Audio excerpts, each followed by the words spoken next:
Good evening, my darling batlings. I'm joined tonight by the one and only JKR. The one and only. Doot? Oh, here you are, Kier. Yep, Kier's here. That rhymed. Yes. I know I had .hack scheduled for tonight, but my new PS1, courtesy of Stone Age Gamer, once again, not sponsored, but I 100% endorse them anyway, and I have an affiliate link in my panels below, and I'll probably add it in the description on YouTube. I need to start adding that. I ordered it from them after returning my broken PlayStation that I had previously purchased from them. They gave me a $350 store credit for it. I put it towards getting this one that is modded with an X-Station ODE and a in-game reset command. And I was able to get all that and also get 3-day shipping and still have some credit left over. So I paid nothing for this. They even, when I shipped in my broken PlayStation, I left an SSD in there, unfortunately. And Andy, absolute legend of customer support, best customer support guy I've ever dealt with, and he's always the guy I deal with. Nice. Noticed that, contacted me, and sent it back with the PlayStation, with the new PlayStation. So I got it back. But yeah, I got this in today. I wasn't expecting to get in today. So I figured let's put it through its paces by playing PS1 Doom, which people argue is the best console version of Doom from back in the day before we got, you know, PC perfect versions of Doom. And I've never played it, and I'm interested in seeing what's so great about it. Hey, Gig. Hey, Gig, haven't seen you in a while. You throw this? Why the bonk? I haven't said anything bonkable yet. Or is it, just something that, was due in the past and you're saving for now? Also, Kier is wearing a onesie because you did take his pants. Yeah, but here's the thing. I've said it before, and Ari, you can attest to this. It's not my fault that he leaves them in a place where some dishonest person, who is totally not me, stealing them. See, that's exactly what someone who did steal them would say. Yes, but that's the thing. I'm outsmarting the person who did steal them. I'm taking... That's exactly what they would want you to think. You're starting to hurt my head with all this reverse psychophobicology. So, hey. Yeah, let's, here's the, X-Station loader screen. Nice. But, you know, you caused me to slander myself on stream, so I figure, you know what, this is payback. Yeah, I got the Animorphs game on here. I'm trying to get as much of the PS1 library as I can fit on a 256 gigabyte SD card, including some English translations of Japan exclusive games. Yeah, there's an Animorphs game on there, and it's supposedly one of the worst games on the PS1. And I believe it was that. What was the anvil for? Also, that spooked me. Because it was loud. Yeah, I haven't finished loading all the games on here yet, but I will probably after stream. There's Doom. I got both Doom and Final Doom on here. Final Doom is apparently the expansions to Doom 2. Whereas, from what I've heard through various, you know, YouTubers and retrospectives and stuff, the PS1 version of Doom is remarkable in that it contains both Doom and Doom 2. Almost all the levels, almost all the monsters, on one disc. Nice. Also, and has some graphical differences as well that could only be pulled off on the PlayStation at the time. And a different soundtrack than what you hear on PC that apparently goes for something more atmospheric. Rather than plagiarized metal music.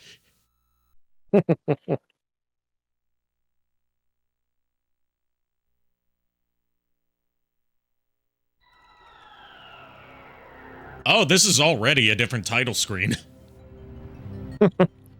Ew. Oh, this is some killer music. The composer is named Aubrey Hodges, and I believe they're selling this soundtrack on his Bandcamp. Nice.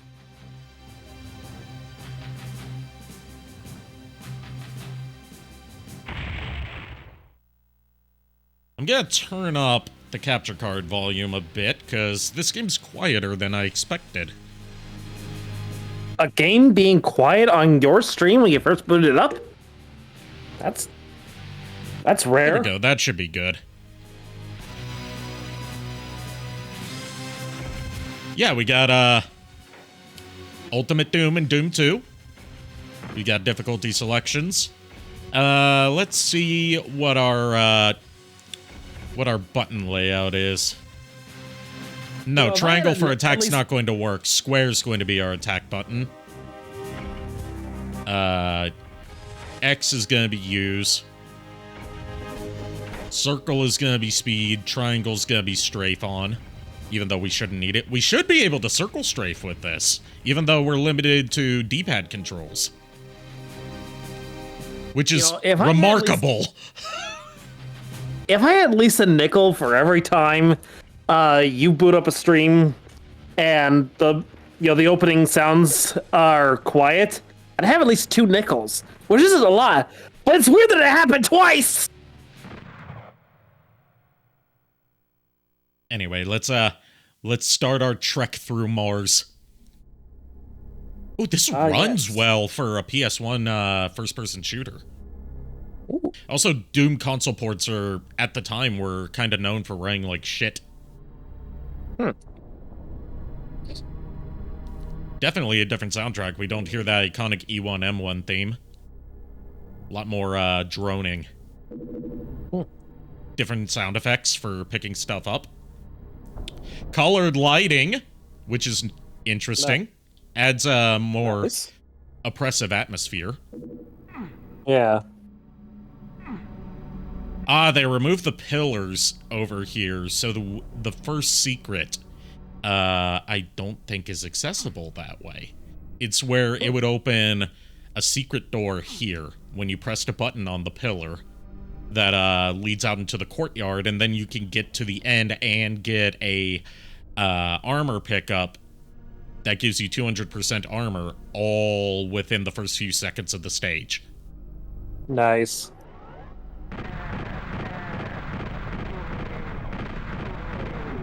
Pretty decent sound quality for the sound effects, given that this like one of the things about apparently one of the things about Doom back in the day was like this was not my era of PC gaming, but the kind of sound that your PC games made depended on what kind of sound card you had. Or you know, what kind of sound setup you had, where, like, that iconic Doom soundtrack would sound different depending on the build of your PC. Oh. The one that we hear in most ports, which, apparently the, PC version of the new Doom plus Doom 2, compilation, gives you the option to load different sound fonts and emulate, a Sound Blaster and some other sound solutions, which basically means you can make the soundtrack sound however you want. Like, that was recorded on a Roland SC55, which was like a high-end synthesizer or like MIDI output device for the time, which is what Doom's music was composed on. So if you had one of those, which was expensive, you would get the music as it's supposed to sound. Whereas if you had one of the more consumer-grade things, you would get a different sound to it. Much less rich sound. And the PlayStation, since it uses CD audio, allows for different sound quality entirely.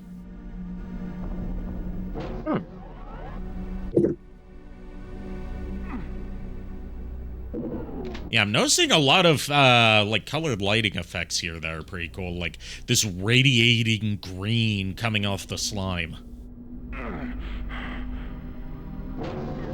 Different pain sound effects, interesting. I love that I've played Doom 1 so much recently, like within the past year, that I'm like, at least the first episode of Doom I've played so much, that I'm just noticing all the changes and improvements as we progress. Episode 2 and 3 is where I'm going to get less knowledgeable, because those are episodes I go back to less.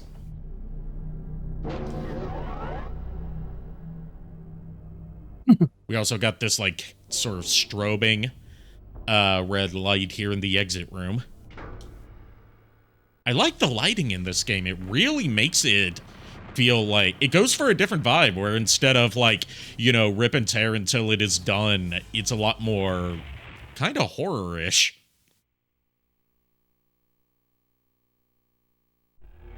Which, you know, I can vibe with that. I can vibe with some horror-based Doom.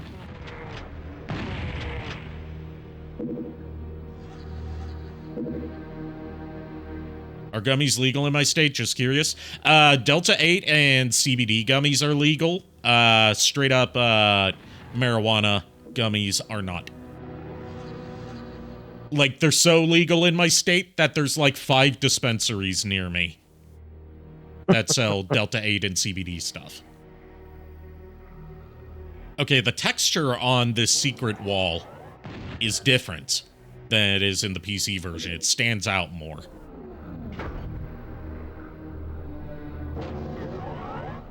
Also, I have to say that I've had already, like, this is my first time using the X-Station mod for a PlayStation. It's already running infinitely, night and day better than the Terra Onion mode did. I'm going to say this, if you're looking for, like, optical drive emulator or, like, disk drive replacements or even flash carts, stay away from Terra Onion stuff. They have a history of, very quickly abandoning the stuff that they hype up as big releases and, like, no longer giving them proper updates. And their customer support is non-existent now. They have a Discord server where you're supposed to go for customer support, but none of the customer support team actually talks in the Discord server, so it's up to the community to answer each other's questions because they can't do their damn jobs. Ay, ay, ay. Also, their stuff is stupidly expensive, and they've done some shady stuff involving, like, relocating to a specific part of Europe where they don't have to pay as many taxes, just while also being able to charge, like, higher shipping fees. Ay. Knowing that most of their customer base is in America.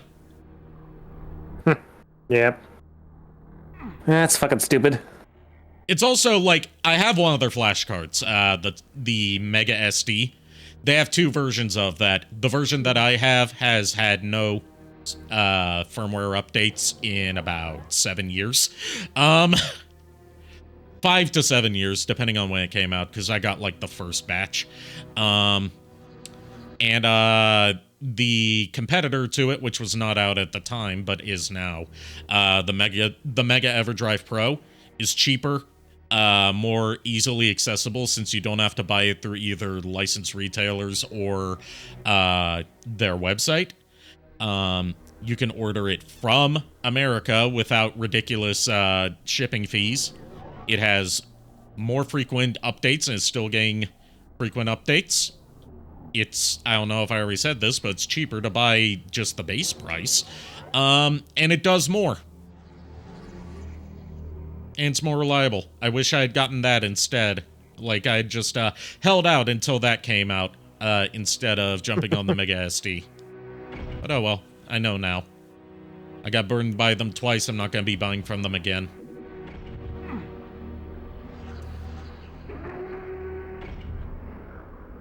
Hmm. I'm talking a lot of stuff like you guys even know what the hell I'm talking about.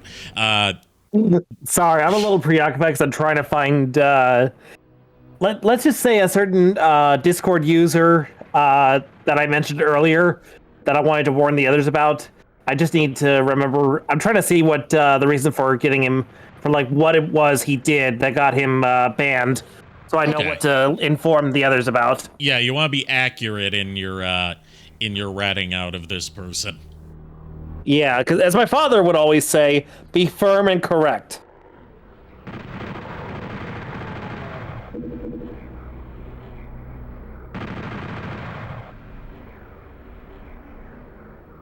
As my father would always say, I can't say what he would always say here because it would get me banned as well as canceled because he had up until recently, he had a tendency to just, like, get angry and drop slurs.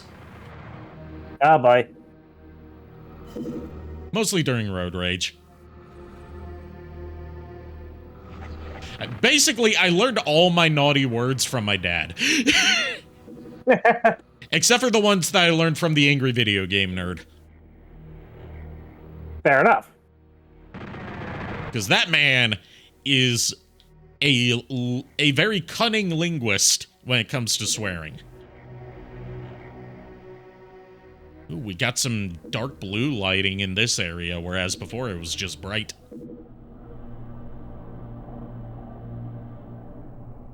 Very interesting. Up. Also, we got stereo sound for,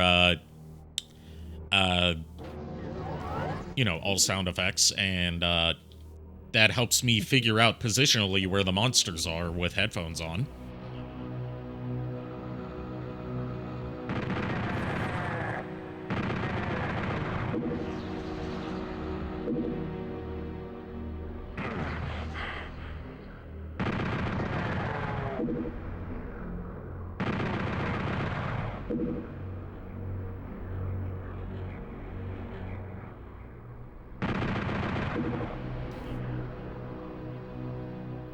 Also, another thing I noticed is that the UI's a bit different, or at least like the heads-up display is a bit different than it is in the PC version.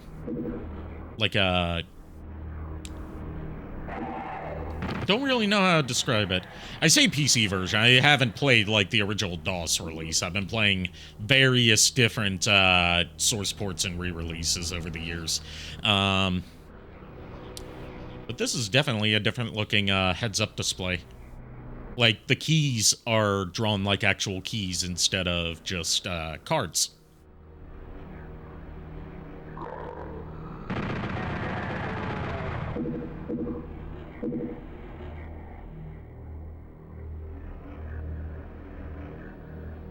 Also, I did some looking up, since I talked a lot about, like, not understanding Doom lore during my Doom 2016 stream.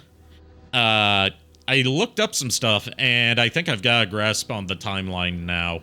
So that does confirm that the Doom guy from Doom 1, 2, and Doom 64, but not Doom 3, is the Doom Slayer from the current saga. So we've known all along what the Doom Slayer looks like. He's the guy you see in this heads-up display. Also, it's semi-confirmed that the Doom Slayer / Doom guy / Doom Marine, he goes by many names,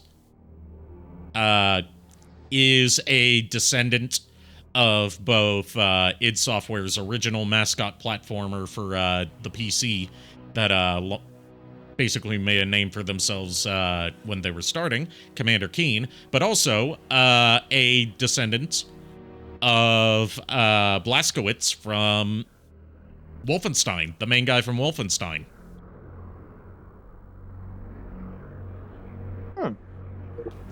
So he comes from a long line of soldiers that rip and tear their way through inhuman monstrosities.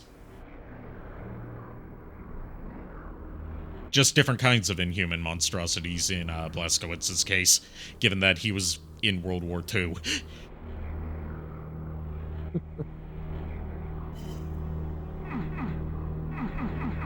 Let's see, I think there's somewhere around here, there's like a secret door that you open by shooting at it.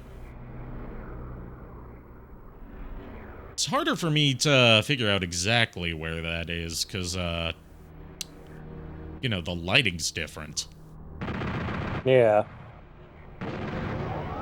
There it is. Shoot that. And that leads us to where we can get the chainsaw.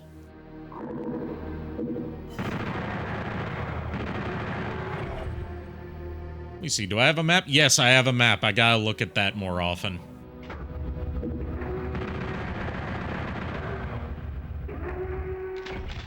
There we go. A chainsaw! Find some meat. Nice.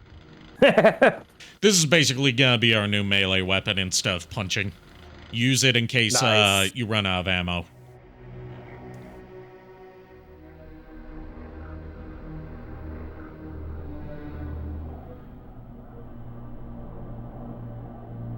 I also just last night started playing Doom 64. Both the original N64 version and the remaster from Night Dive. I think I like the Night Dive version a bit better, because the N64 one, just something about it makes me, like, nauseous, motion sick. It's the same thing that kept me from playing the original Doom for a long time. It's something about, like, the frame rate, tied with, like, this distinct graphical style of, like, pseudo 3D. Or, I don't know how to describe it. There's just something about the original N64 version of Doom 64 that makes it so I can't play it for very long. Also, I found out it's one of the handful of N64 games that uses memory cards to save instead of the cartridge. So it's a good thing I have one.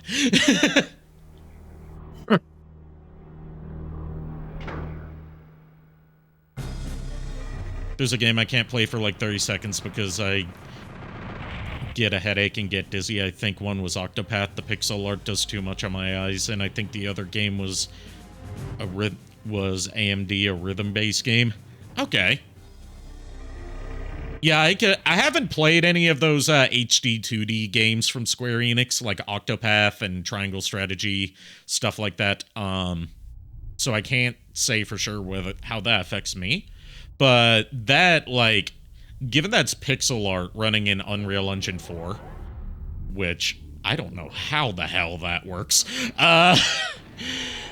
since Unreal Engine, like, that's gotta be some coding wizardry to get that to run, given that Unreal Engine 4 is solely made for 3D. I could see how that could make someone dizzy or give them a headache. I just haven't tried it for myself, so I can't speak on my front. I'm very susceptible to motion sickness, which is why, even though I have a Quest 2 headset, I haven't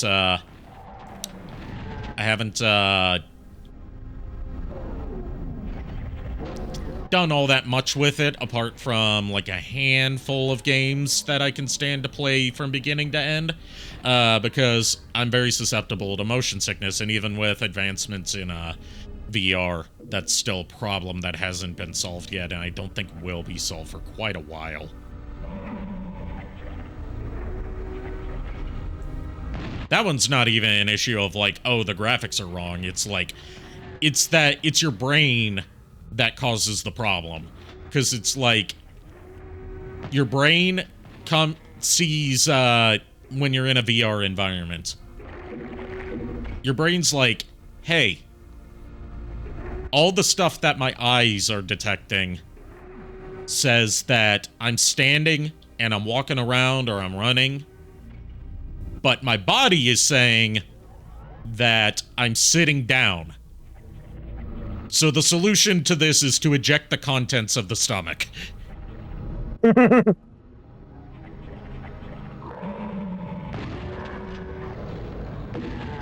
Yeah, it's just it's like an entirely like psychosomatic issue that well, that I might be misusing the word psychosomatic there, but whatever.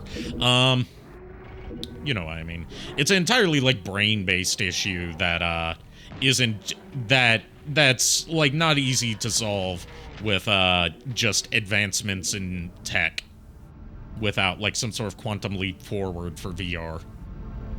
Also, I didn't know you could get the rocket launcher this early. That's interesting. Keep discovering new stuff. Sadly, this game does not have the super shotgun, my beloved.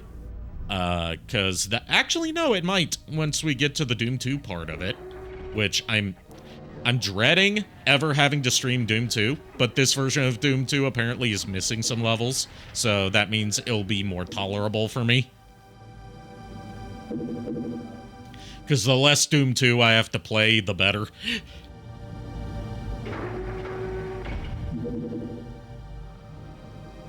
I'll say it without going into too many of my thoughts on Doom 2, because I'm saving those for a video.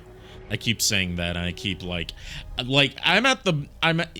far as my production process, I'm like, I realized I called for so much B-roll and like references and stock footage that I have a lot of extra work to do before I can even get to recording my audio. It's what happens when you're like me and you're someone who writes sort of stream of consciousness, and then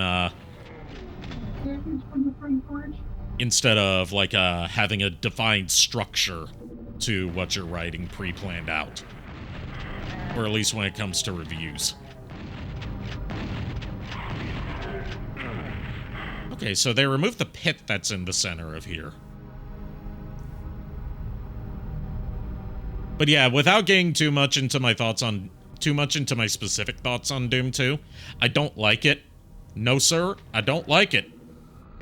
As Mr. Horse would say. I think that was his name, the guy from Ren and Stimpy that always said, "No, sir, I don't like it." I don't know, I haven't seen Ren and Stimpy since I was a kid. I have one episode of it on iTunes. Just haven't watched it yet.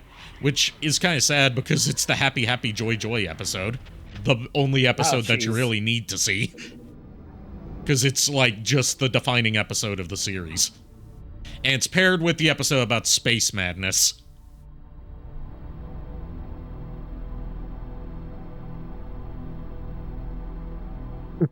One of the songs I want to learn on guitar, even though I'm like mostly trying to learn rock and metal, I want to learn how to play Happy Happy Joy Joy. That's a lot of chords that I can't quickly switch between. So it's like kind of a challenge for me because I'm used to playing like power chords and nothing else. Because I'm usually a rhythm guitarist. But yeah, I want to learn how to play Happy Happy Joy Joy, so I have at least one thing I can play solo. That, and I've kind of learned how to play Brains by Aurelio Voltaire. But I need to, like, work on... You know, I need to get better at it before I feel comfortable performing it. One thing that I have to train myself for when playing Brains by Aurelio Voltaire is that I'm not going to get the exact tuning that he was in when he recorded that song. Because even Voltaire says he was actually off, like, out of tune when he recorded the guitar part for that song and keyed the entire song to that out-of-tune guitar.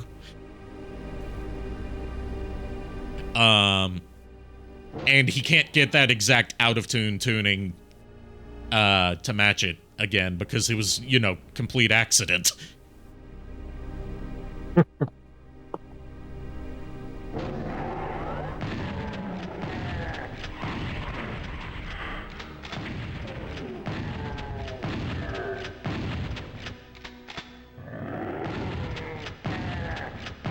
One of the things I think I want to do for, like a stream series is checking out various official ports of Doom and or Doom 2, other than just this version. I want to try and get the 32X version running.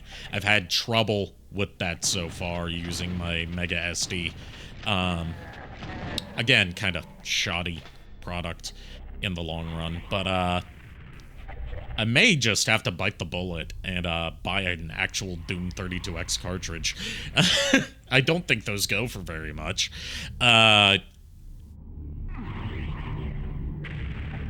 But I want to play that one in particular because, one, it was the first console port of Doom to be released. And two, it has a legendarily shitty soundtrack. Like, have you ever wanted to hear the MIDI metal tunes of Doom played through what sounds like a fart synthesizer? Because that's the 32X soundtrack. I also found out that it's particularly prone to crashing, which is the reason I haven't been able to get it up and running. I can get like 5 minutes into it, and then it always crashes to a DOS prompt, which is weird for a what's essentially a Sega Genesis game to have a DOS prompt in it. Shows how shoddy the porting job was. Also, you can technically play it on a 3-button controller, which is what the most common Sega Genesis controllers are, but you won't be able to switch weapons on the fly with it because you need the 6-button controller for that. Good thing I have a 6-button controller, but still.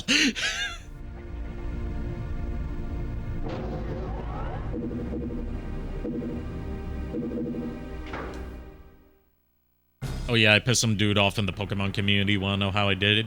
Yes, please do tell. Also, I'm noticing a password system. If I remember correctly, Doom for PlayStation was an early title for its international release, for PlayStation's international release, and Sony of America and Sony of Europe had a policy that all games had to have, at the very least, like, if they had save systems, they had to have an option for passwords as well for people that didn't have memory cards, because the PlayStation didn't ship with a memory card. And that was a practice that was only followed for like the first year or so of it being on the market internationally, as you can probably tell. But that's why, for example, Crash Bandicoot has a password system, in addition to memory card saves.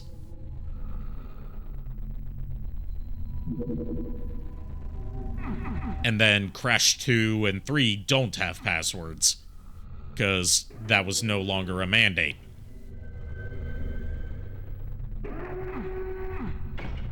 Come on. Hit the switch. There we go.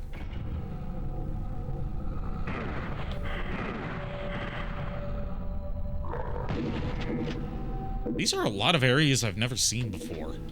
So, inadvertently, the, sort of, like, redone texture and lighting work is making it easier for me to find secrets. I don't know if this counts as a secret, but... Oh, that definitely does.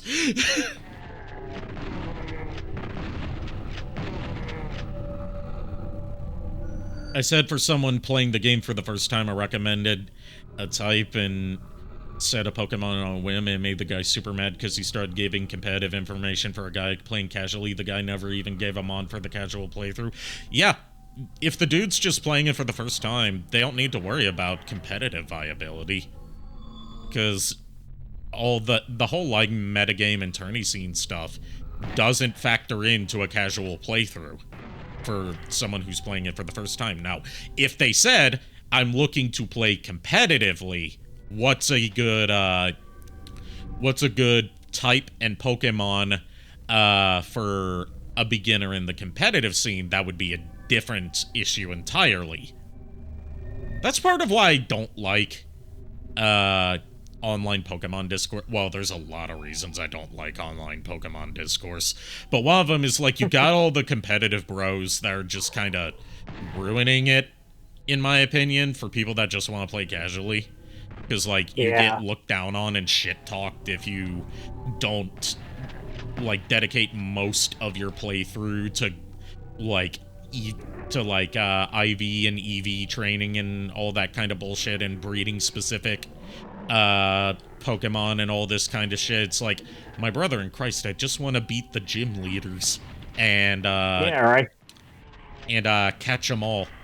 I don't care about playing in tournaments. I've never played Pokemon competitively because I've never had the access as a child during my main Pokemon playing years to play against other people to begin with, let alone playing in tournaments.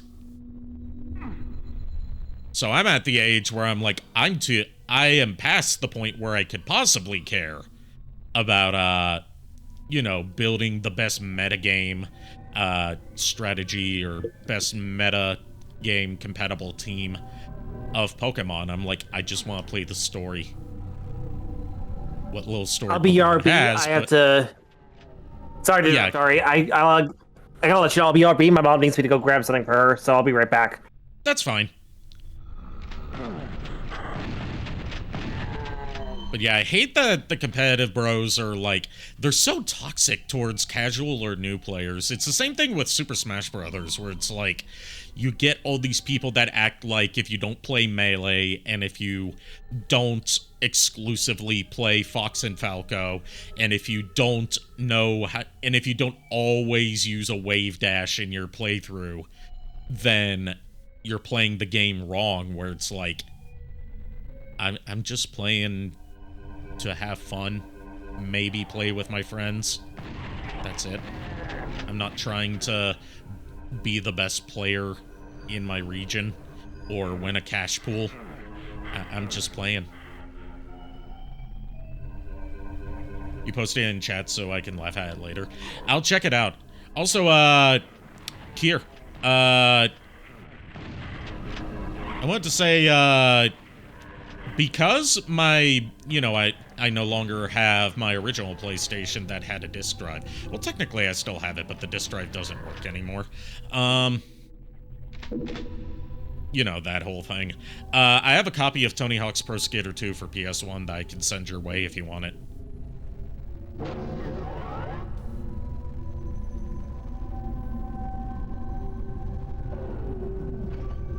Because, you think you still got your Tony Hawk's Pro Skater 2? Okay, fair enough. I don't have Tony Hawk's Pro Skater 1. I have it as part of my game list on here. Well, I haven't loaded it on yet, but I have the ISO on my computer to load up onto the SD card.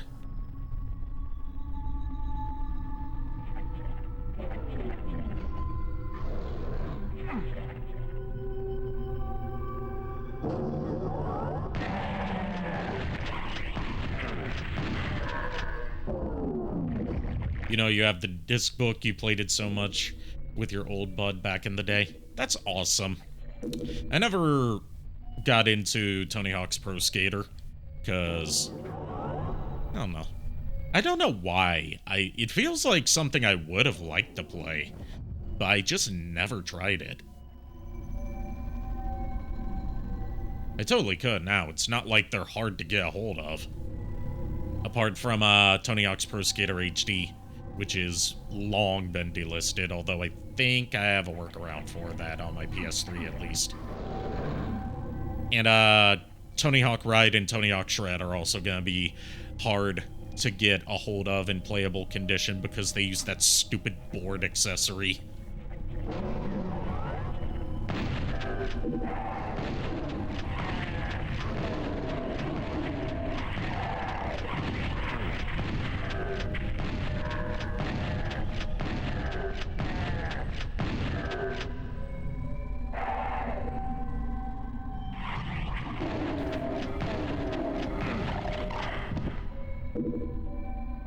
I know that I've said this before so many times. I know that, like, some pro Doom player is, gonna look at the way I'm playing this and they're like, dude, you shouldn't use the shotgun for everything.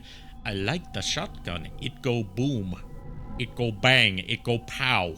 And then it go chick chick when you, pump it between shots.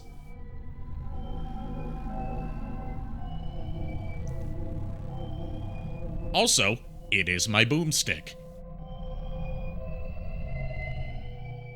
Although technically the super shotgun would be my proper boomstick, but hey, I'm limited here.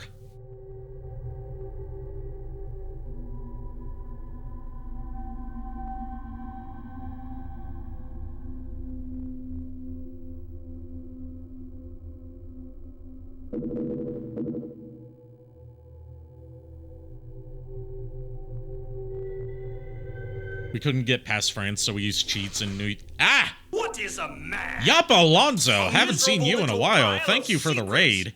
But enough talk. How about you? Yopalonso I believe raided my I've stream seen you with 3 before. viewers. How are you doing, my good fellow? Hello, Raiders. We're having kind of a chill night tonight, exploring the PS1 version of Doom on my new modded PS1.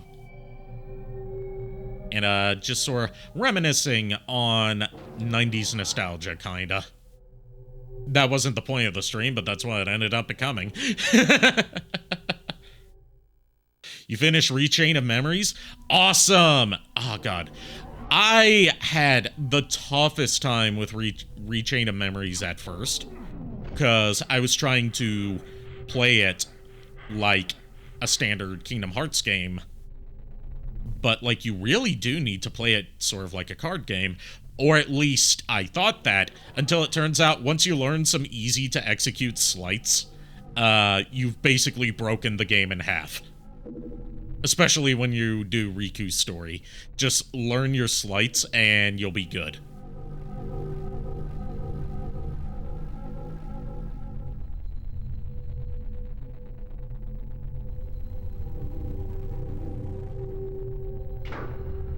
I believe they're called sleights. It's been a while since I played Rechain. The deck building aspect is not a thing to gloss over. Yeah, you get... Basically, look up a guide on what all the sleights in the game are, and find ones that are easy enough to execute, and build your deck so you can pull off as many of those sleights as possible. Is it cheap? Yes. I'm not gonna add a but to that. I'm just gonna say yes. That's some crispy, nice quality of PS1 footage, my folk. Thanks. I'm using a RGB cable for the highest quality PS1 video output without HDMI modding it, and feeding it into a RetroTink 5X Pro upscaler that is upscaling it to 1440p, and then for the stream, that is, being downscaled to 720p. But 1440p to 720p is a clean, even scale, so it comes out really crisp. Basically, I have a really complicated setup for capturing retro footage because I'm all about getting good image quality. About the only thing I haven't done is, like, tune it for optimal sampling timing, so you get, like, those perfect square pixels, because I don't like the look of that. I prefer a regular 4:3 aspect ratio, because that's what you would have seen on a TV back in the day.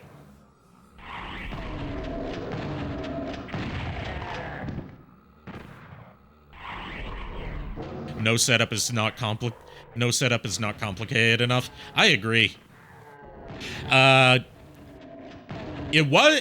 It was actually slightly more complicated up until recently for when I was capturing Dreamcast footage, because, like, to get good Dreamcast footage, you want to use a VGA connection, but I don't have anything that accepts a VGA input, so I was using a adapter that I bought that connects to the Dreamcast and then outputs the VGA signal through an RGB cable that I had to buy separately that plugs into the RetroTink, which then outputs through HDMI into my TV or my capture card or whatever.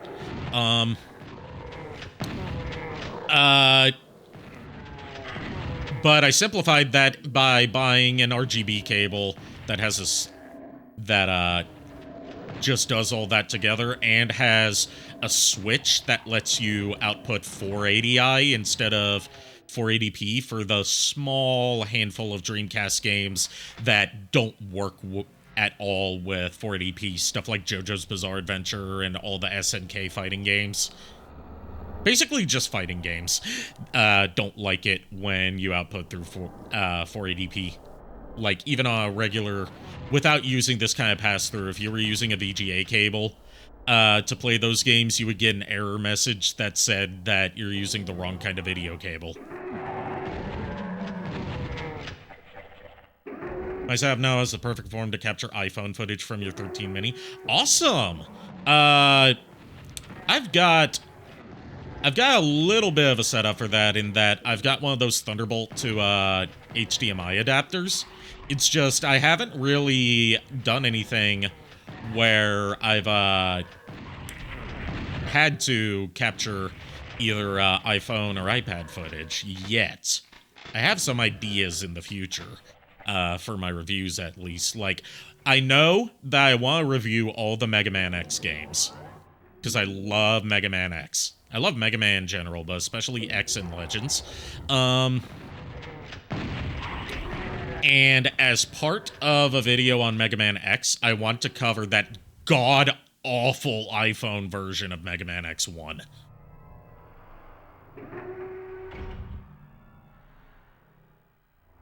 Oh, your setups to capture Kingdom Hearts Missing Link. Yeah, I can understand that. Also, welcome back, JKR.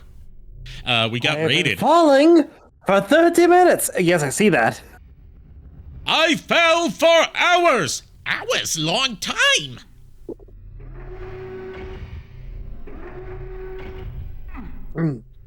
Yeah. Yeah, not only did I have to bring something in from outside, I had to lock the gate, had to shut off the lights and everything, rearm the security system, and, restoke a fire.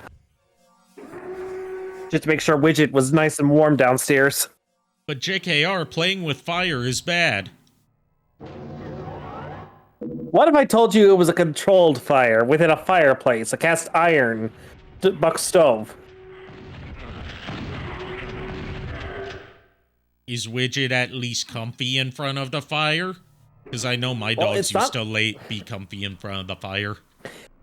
That's the funny thing. Like, Widget is still technically confined to the kitchen, but we're going to be training her this year so we can actually let her roam free.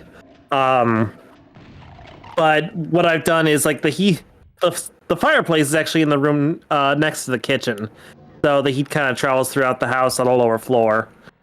So hopefully it reaches where she is. But she's nice and cozy in her little crate too, which is covered by like a moving blanket. But she seemed to enjoy it, so I'm not gonna take it away from her. I remember the iPhone port of X. It's as awful as the legends claim. Yeah, I've played it from beginning to end. I would not recommend it. I would not recommend playing Mega Man X through the iPhone port. It's borderline unplayable. And it removes, like, one of the features of the SNES version, which is, like, the stages being altered depending on what order you play them in, which unintentionally makes it harder or outright impossible to get some of the power-ups as intended. Like, you beat Chill Penguin stage, and, Flame Mammoth stage no longer freezes over. So it's harder to get that heart tank.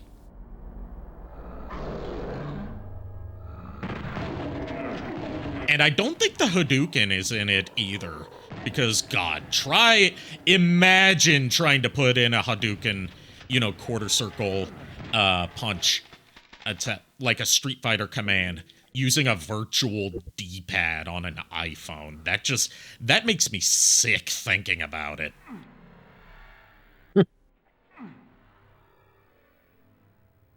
Oh, and they also fucked up all the sprites. They look like they're drawn in Flash. Oh, jeez. Yeah, just because something is possible doesn't mean it's a good idea. Yeah, like the iPhone port of Mega Man X in general. It was possible. Doesn't mean it was a good idea. The funny part is that it took them like 10 years to release it on Android. And they hyped it up as like, a new game, even though it was 10 years old, and they sold it for double the price on Android that it was available for on iPhone. I'm like, what the fuck? Everyone knows this game sucks already. Why even bother? You know, I'm all about preserving bad games so we can study them. But, like, this is a port of a 10-year-old bad game that, honestly, in a rare instance for me, I would say it's better off not existing. Because for a while, that was the only official way you could play, well, actually, no, you could buy them on the Wii U at that time. I retract that claim. What I was about to say was, like, it was the only official way you could play Mega Man X in that era, but no, that's not true.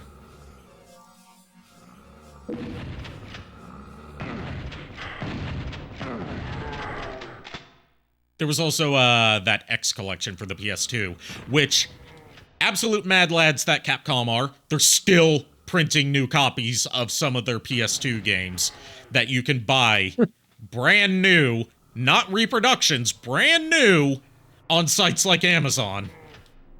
Oh, that's how I got a sealed copy of Devil May Cry 3 Special Edition in the year of our Lord 2022.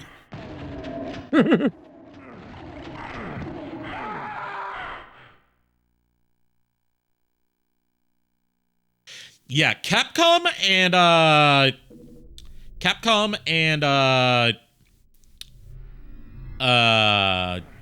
Atlas are still printing new stock, new copies of some of their PS2 era games. You can still get Persona 3 Fest for PS2, brand new for like 20 to 30 bucks on Amazon because they're still printing new stock for whatever reason. Ay. Square Enix was even doing that with a select few PS1 titles as recently as 2021. Like, you could still get Final Fantasy Origins, or was it Final Fantasy Anthology, new copies of it from Square Enix's website as recently as a few years ago. But the only thing that lets you tell that it was a later print from the modern era was that the discs didn't have that black bottom to them like PS1 games are famous for. They were printed on just standard CDs.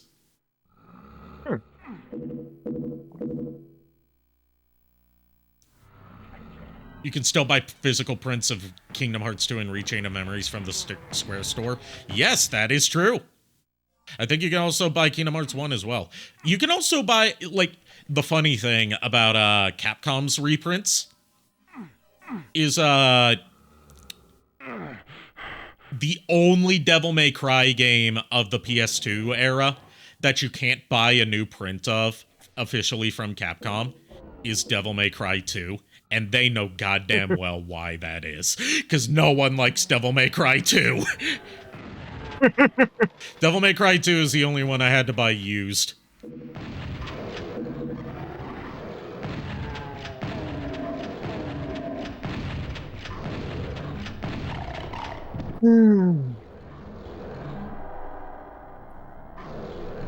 Sorry, just a bit tired because having to run downstairs and run back up the stairs twice, mind It's okay.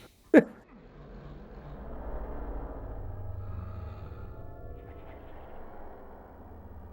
Just remember the key to not tiring yourself out too much. And that is? Cocaine. Yeah, I am. There's two problems with that. One, I'm not Dr. Roxo. I don't do cocaine. I'm not the for the FBI agent that's for my dedicated FBI agent spying on everything I say and do, that was a joke. Yes. I do not actually endorse taking illicit drugs. Yeah, I was wondering about that. It's like, why the hell are you doing that on like a stream, dude? Like, I know it's a joke, but still. Like, yeah, you know, there's several issues with that. Like, I don't do cocaine. I am not Dr. Roxo. I am not the rock and roll clown. nor am I in any way affiliated with Snowflame. Well, I know you're not affiliated with Snowflame because you would be in it. You would be in the you would be in the jungles instead of in Chicago. And you probably would have been mauled by that giant panther that got loose in that one issue of Catwoman. You know, the one issue, the arc where they bring back Snowflame, the cocaine-powered supervillain. I remember. And unintentionally give us one of the most badass spreads of any supervillain ever. It's just him igniting after he snorted some cocaine. And it's like a full-page spread of him like bursting out of his suit and like all muscled up, and he's got his like he was wearing like, you know, a leisure suit before, and like his suit like burns off and you see his costume underneath, and like you get this huge text box or speech bubble that has a dedicated font for just his name that makes it look like something from the 80s, and it says, "You're about to feel the might of Snowflame." And basically he looks like he's going Super Saiyan, charging up his ki. Nice. You've seen it. You've seen how glorious it is. I want that as a poster.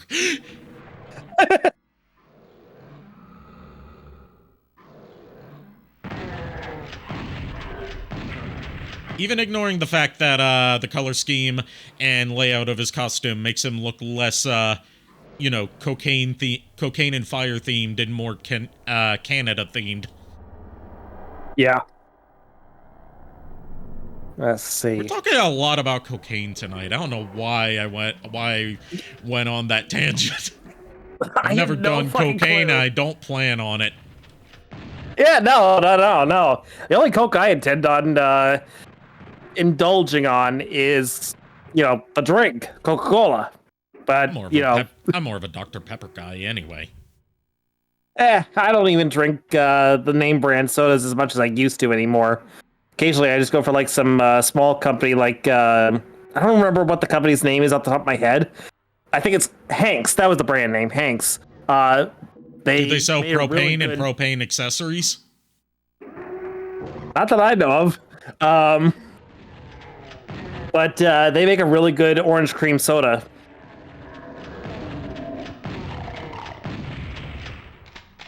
But, you know, also you can ask Dark Blue Yoshi. He can attest that they make a really good root beer, too. I've never had root beer. That's fair. But he seems to enjoy the root beer that they make.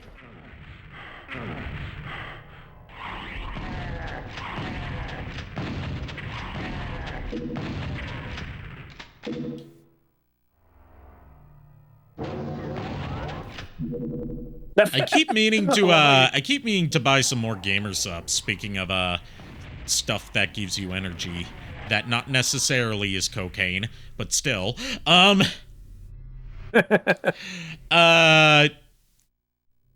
I'm noticing this game's harder because you can't save just wherever. Actually, I don't think there's a save feature at all. That's why there's passwords. So it's gonna be hard to get through the rest of episode 1 now that I've died several times and lost all my weapons and gear. Oof. That's interesting. It adds a new layer of challenge to this. Like, it's already considered a kind of challenge run in the Doom community to do each level starting from scratch rather than carrying over. Pistol start is what they call it, where you start with your basic loadout, which is just the pistol.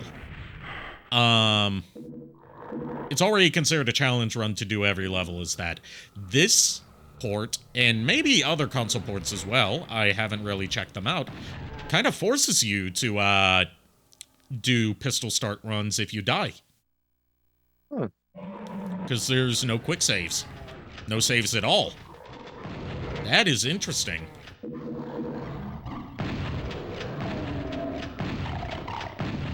I can understand not implementing quick saves, because you couldn't really do that on a PlayStation 1, even with a memory card, because that would probably fill it up too quickly.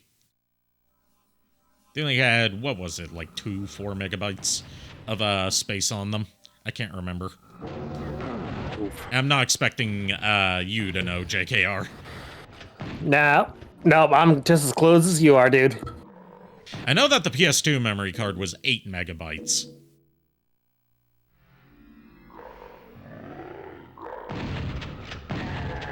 Because it had it proudly printed on the card itself, whereas PlayStation 1 memory cards didn't have that. Oh, yeah.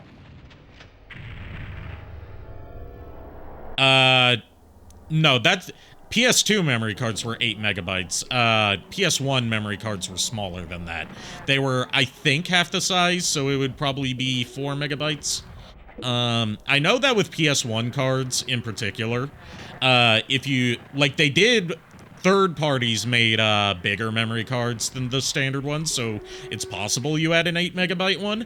But those larger ones had compatibility issues and were prone to corrupting themselves. I know that from experience. Third-party cards in general were just prone to corrupting themselves.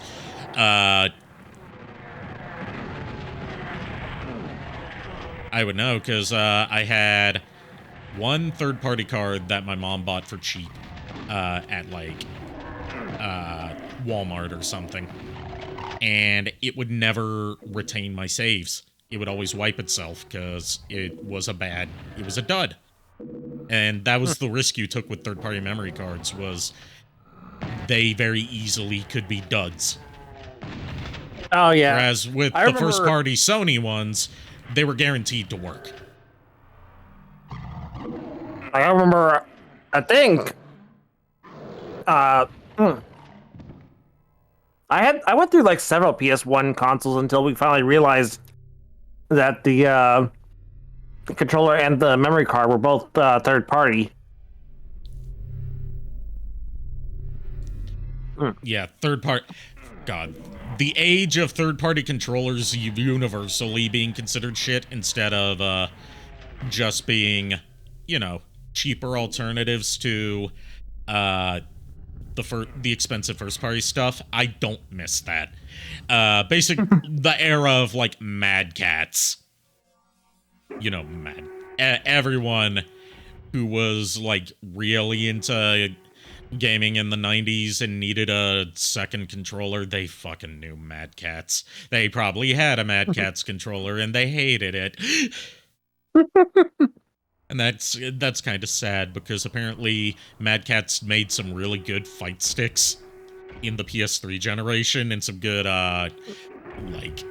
flight sticks as well for aviation, like flying games. But because everyone universally associated them with shitty, poor quality PlayStation and PlayStation 2 controllers, nobody bought their stuff when they started making good stuff. Yeah. And that, combined with some risky investments in dying fads, including buying the publishing rights to Rock Band and putting out a re-release of Rock Band 3, as well as Rock Band 4 years later. And taking on the instrument manufacturer for the Rock Band series. And putting out one of those micro consoles, like the Ouya, you know, those kind of things, when that was very clearly a fad that was on its way out. That was another thing that sunk the company. Oh, boy. Yeah, but Kier's talking about, like, the 2 cards in one. Those were the bigger third-party memory cards that were more reliable, rather than the ones that just had more space on, like, a single card. The ones that acted like multiple memory cards that you could swap between by pressing a button or whatever, those ones were more reliable. but the ones that just had more storage and were formatted as a single card were very prone to corrupting. And still are. You can find a lot of those on sites like Amazon and such, and the reviews are always very mixed, if not outright negative, because it's a crapshoot whether it's going to last. Even the ones that aren't that big, like third-party memory cards, can still be kind of a crapshoot. I have a standard third-party memory card that I bought this year. Well, not this year, last year. Yeah. That's not, bigger than the usual size. It's just, a third-party brand. And after one use, it no longer works. Oh, boy. Thankfully, I didn't pay that much for it. Oh, that's good.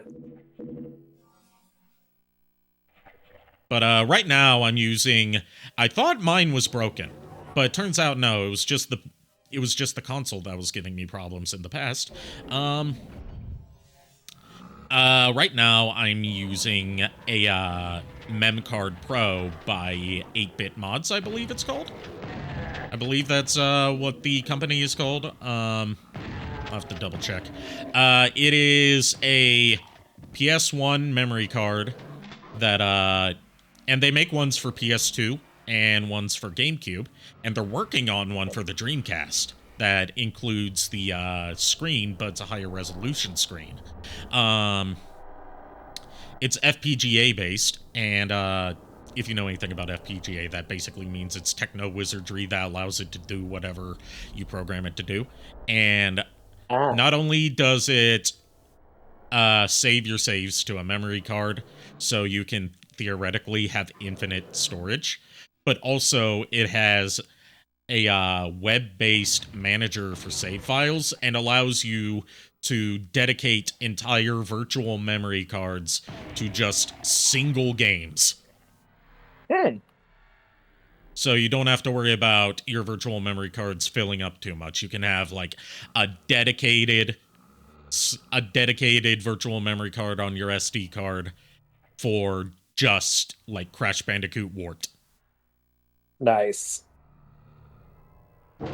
And it also makes it so let's say you're lazy like me, and you want to unlock the secret episodes in Resident Evil 2, but you don't want to have to do so many runs of the game and get A and S ranks on them, which means if you don't get an A or an S rank on your run, that means you have to play through the whole game again. Let's say you don't want to do that. It means with a MemCard Pro, you can just download someone else's save file, put it on the memory card, and load it up. Like, you can do that in emulators as well, but this lets you do it on actual hardware, and that's cool, in my opinion. Nice.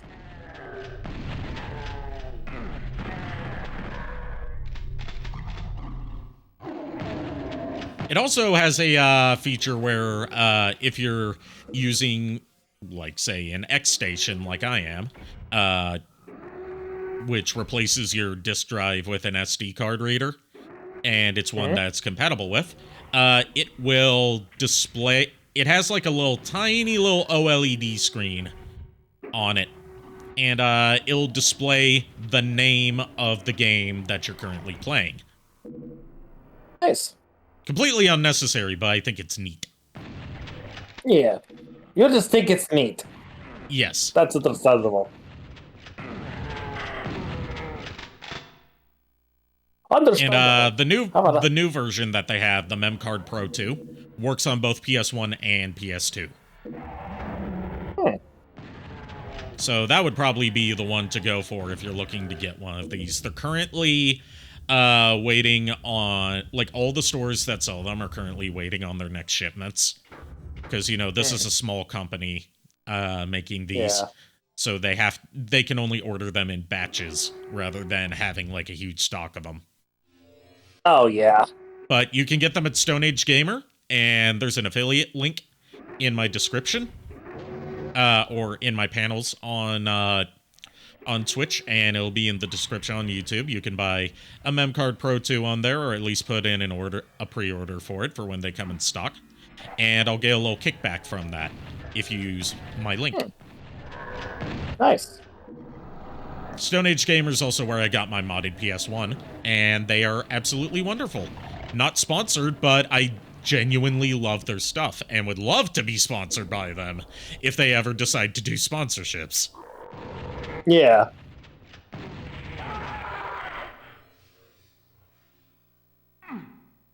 Come on, Stone Age Gamer. Gamer? Not Gator. Gamer! Come on, Stone Age Gamer. Sponsor the Vamp Elf. Yeah, I promise I will sing all your praises of how good your support team is. Like, I'm doing it already. I'm not even getting paid for it. So you can count on me to not only be a good voice of why you should buy stuff from your website, but you can count on me to actually mean what I say. And since I've been using it for using Stone Age Gamer for various purposes for years, you can count on me to have knowledge of what the site offers and how it works.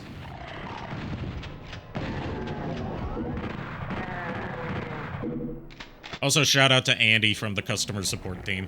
Dude, I think he's customer support team. He's the guy that always calls me whenever I need customer support. Yes, he calls me on the phone because they don't make you play email tag. That's how good they are.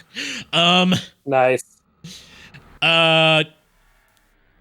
Shout out to him. Absolute legend. Has always been cordial with me and gotten back to me in reasonable amount of time from like when I place in my support ticket. Just, I love this dude. You mean that in a platonic sense? Sure, let's go with that. I'm not saying I would marry him. I'm saying that's up to him. I'm joking.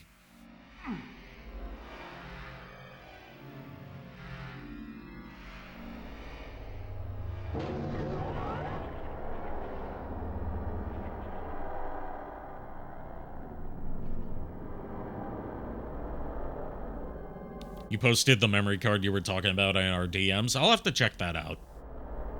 Because I always love seeing, like, you know, retro stuff like that from people's collections.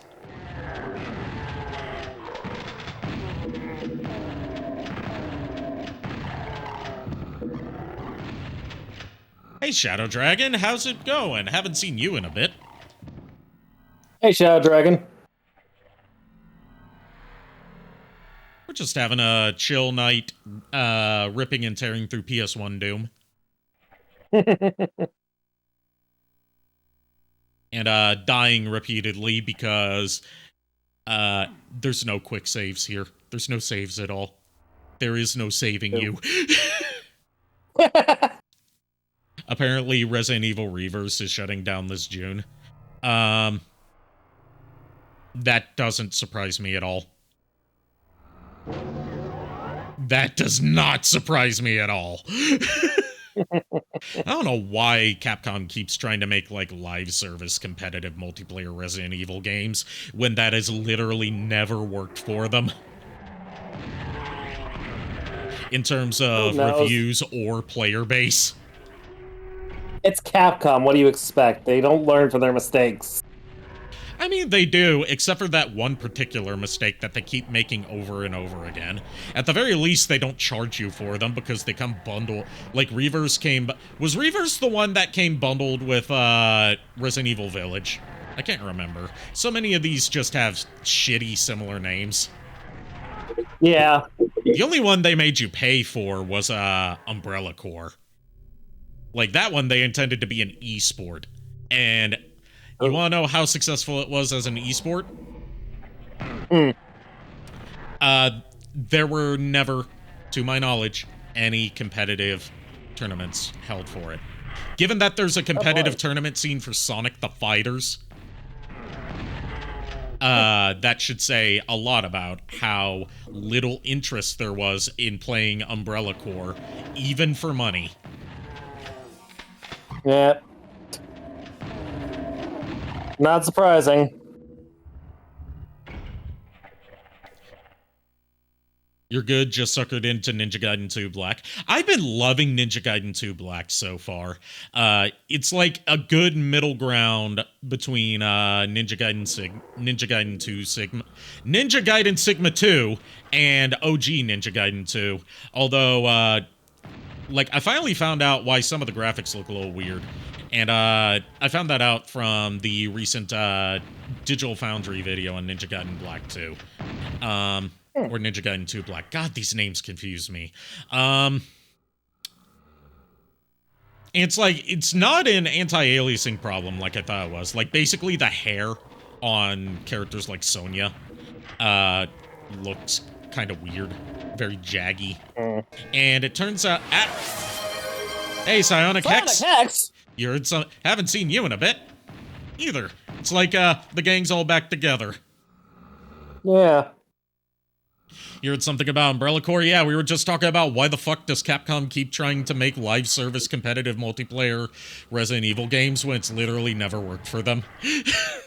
The only time multiplayer Resident Evil worked for them was the Outbreak series, and that was cooperative multiplayer. And yet they haven't really tried that again, apart from, you know, Resident Evil 5 and 6, but they went with the wrong direction with co-op there.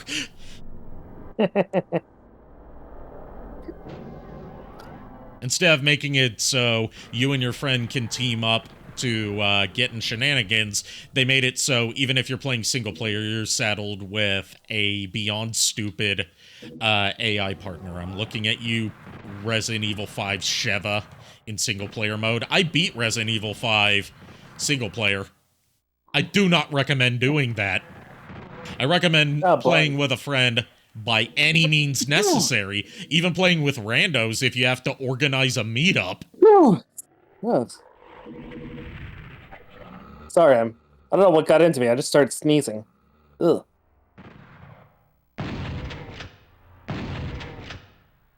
Must be allergic to something.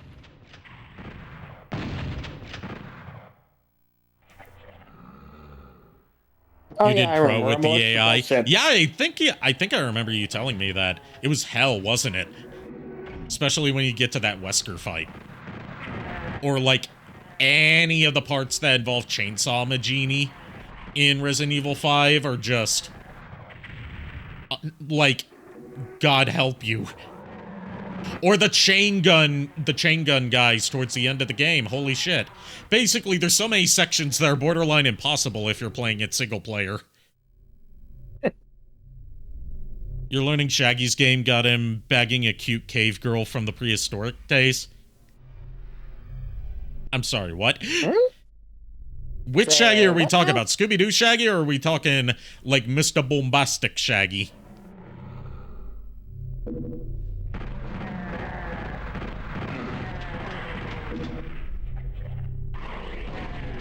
Like, are we talking normal Shaggy Rogers? Scooby-Doo Shaggy. Oh, that's Scooby-Doo in the Cyber Chase, I think. Or... wait, no. I don't know. No, I don't think you so. say that with no context, and it's like, I don't know how to respond to that, because I don't know what the fuck you're on about. And I mean that in the best way possible. He's on about something. I don't know what it is, though. No, older. Oh, older than Cyber Chase? Oh, God, it's probably something from the 80s. 70s or 80s. Or hell, maybe the 60s. No, it wouldn't be like 60s. The original. It wouldn't be in the original because that didn't involve any of those kind of weird shenanigans like that. Okay. That would have been like a 70s or 80s thing when they started doing, like, you know, actual supernatural stuff or, like, science fiction-y stuff. Fair. I know too much about, I particularly know too much about 70s and 80s era Hanna-Barbera shows.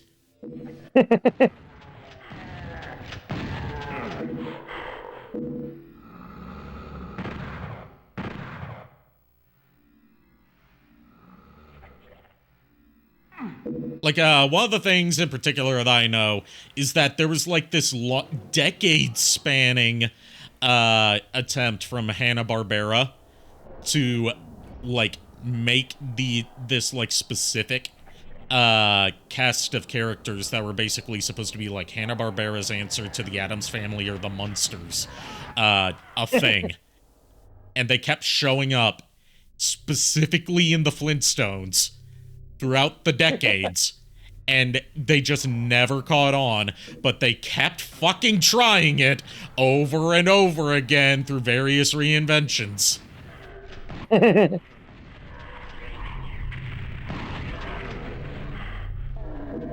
even made it all the way into Wacky Races.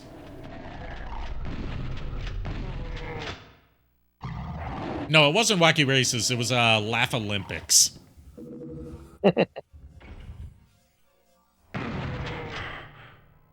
No, wait, they were in Wacky Races too.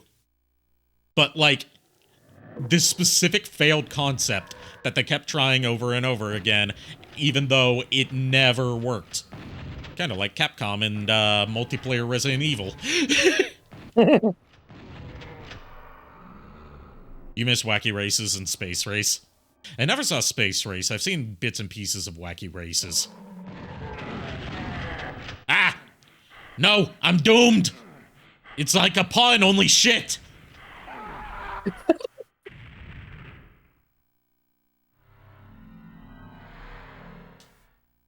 See, I didn't grow up watching too much Hanna-Barbera stuff besides the Flintstones and the Jetsons and Scooby-Doo. You know, the must-haves of that. So I didn't see a lot of stuff like Jabberjaw or, you know, any of their multitude of self-plagiarisms of Scooby-Doo. Yeah, I've Wacky seen Races. Jabberjaw. I've seen at least a couple of episodes of Jabberjaw. Let me rephrase that. I know I've seen at least a bit of Jabberjaw. It's just, it was when I was so young that I can't remember anything about it other than Jabberjaw being voiced by Frank Welker and sounding like Curly. Yeah.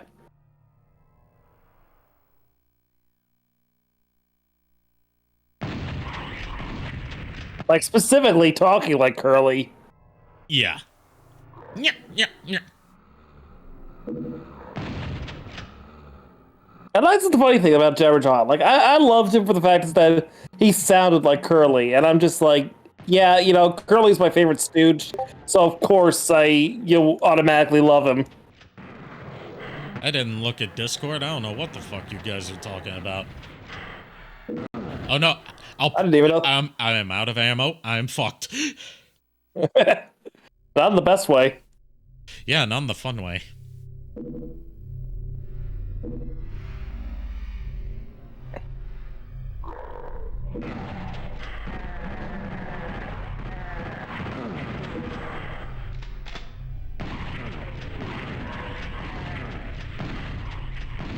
I know like the pro strat for any good Doom player, which I've never claimed to be, is to circle strafe. It's just, I can't get my head around the fact that strafing is like, first of all, you have to play this with a D-pad. This was pre-analog controls. So they definitely didn't have, like, you know, a dual analog setup like you have in modern versions of Doom. But I just can't get my head around the fact that I have to use the shoulder buttons to strafe. I didn't play many first-person shooters of this generation growing up, so a lot of this that's like second nature to old school first-person shooter fans is lost on me. And something that it's like a stepping stone that I have to, not a stepping stone, a brick wall that I have to break through by gradually bashing my head against it. Like when I learned how to adapt to tank controls. I didn't like them, but I learned to use them. Oof. Last week you were watching your brother Payday 2 and joining on Public Stealth and told you about the Nick Cage scream from Mandy. I have not seen Mandy, so I haven't. I know Nick Cage is in it, and I think that's the movie that gave us Cheddar Goblin.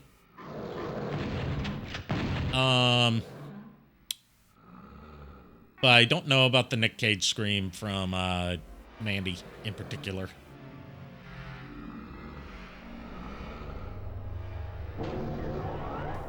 I know about Nick Cage's best role for a movie that doesn't exist and was never intended to exist but totally should exist. It's for a fake movie trailer that was included with Grindhouse. You know, that double feature project from Quentin Tarantino and why am I forgetting his name? Robert Rodriguez. That consisted of a double feature of Planet Terror and Death Proof. Like, it came with fake trailers, some of which became real movies, like most notably Machete. Yeah. And also my beloved Hobo with a Shotgun. But one of the best fake movie trailers was one directed by Rob Zombie called Werewolf Women of the SS. And yes, a shotgun. Although I ran out of shotgun ammo, so I've only got a pistol. In my bare fists. And let me tell you, I do not feel like fisting some imps and zombies. There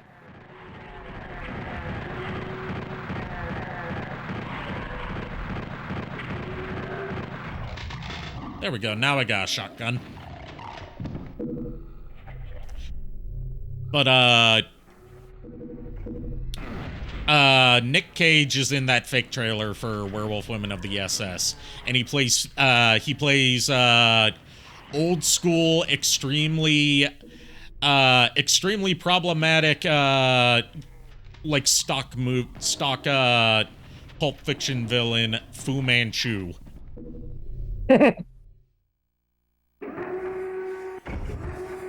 And it's like, it's the role he was born to play that he didn't get to play in an actual movie because it was a fake trailer made for a, like, Grindhouse project that Quentin Tarantino wanted to make because he do be an auteur. Yeah, it's funny because I remember Machete, actually, my introduction to Machete was from Spy Kids. Yeah, Danny Trejo. Yeah. Which apparently... that was also my introduction to Robert Rodriguez, even though I didn't know it at the time. It was also my, I believe Antonio Banderas was in Spy Kids, right? He played the dad? I believe so, yes. Yeah. That was also my introduction to Antonio Banderas, because I didn't see Mask of Zorro until much later.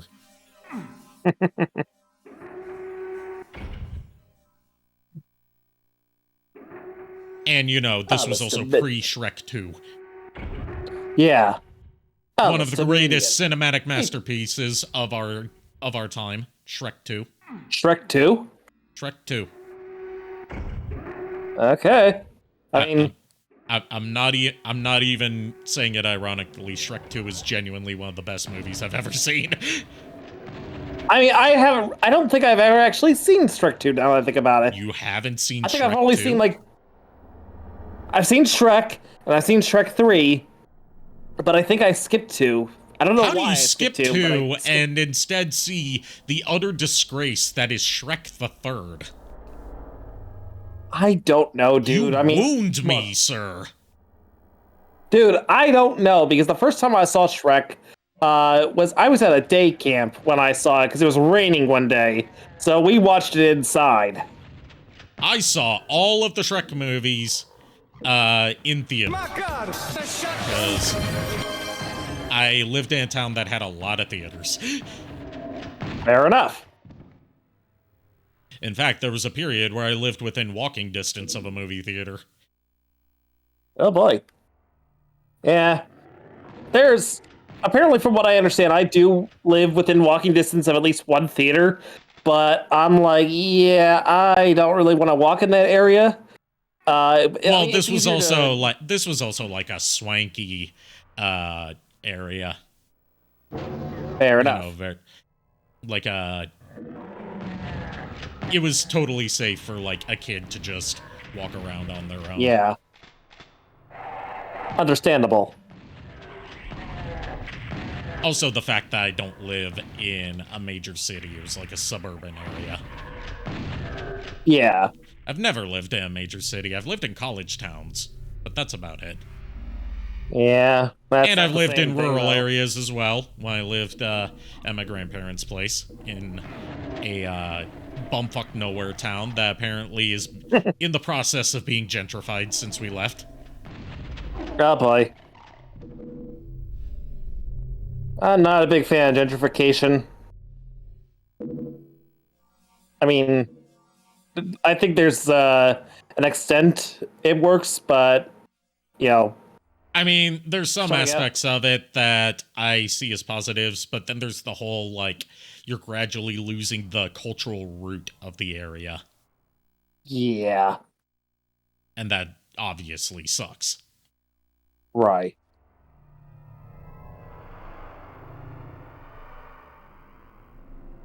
Did I hear the news? Oh, Onimusha 2 is coming back? That's awesome! God, it's been so long since the Onimusha 1 remaster. I thought for a while that they had just given up on that. But then I remembered, like, when it comes to Onimusha re-releases and remasters, since those use, like, real-life actor likenesses, they have to... And, the actor that was used as the likeness of Jubei from, Onimusha 2 is dead. Which means they'd have to go through his estate to get it re-released. That could be a reason for why it took so long. Rooster Teeth is coming back as well. Bernie bought it. Awesome. Just don't bring back Joel. Sucks to say that Joel was my favorite member of Rooster Teeth because he played Caboose. That, like, Red vs. Blue was about all I cared about from Rooster Teeth.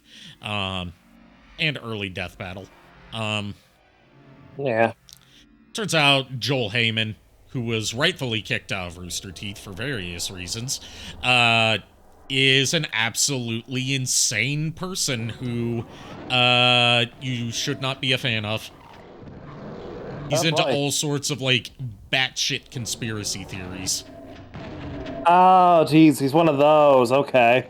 And he's an asshole about it, too. And, like, one of the things that I read about, which apparently, like, I missed out on all the, like, internal drama of Rooster Teeth that people were talking about for a while. Have a good night, Shadow Dragon. Hey, Shadow Dragon. Like, there was a part where, Gavin from Rooster Teeth, I think it was Gavin, his house got broken into, and someone tried to kill him. Oh, jeez. Because they were, like, an obsessive fan of his spouse, and wanted to be with her and thought that he was in the way. You know, broke in, tried to kill him. Thankfully, you know, he didn't get... Thankfully, no one got hurt.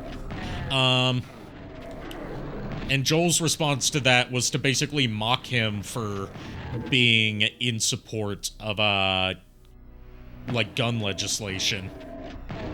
Oh, jeez.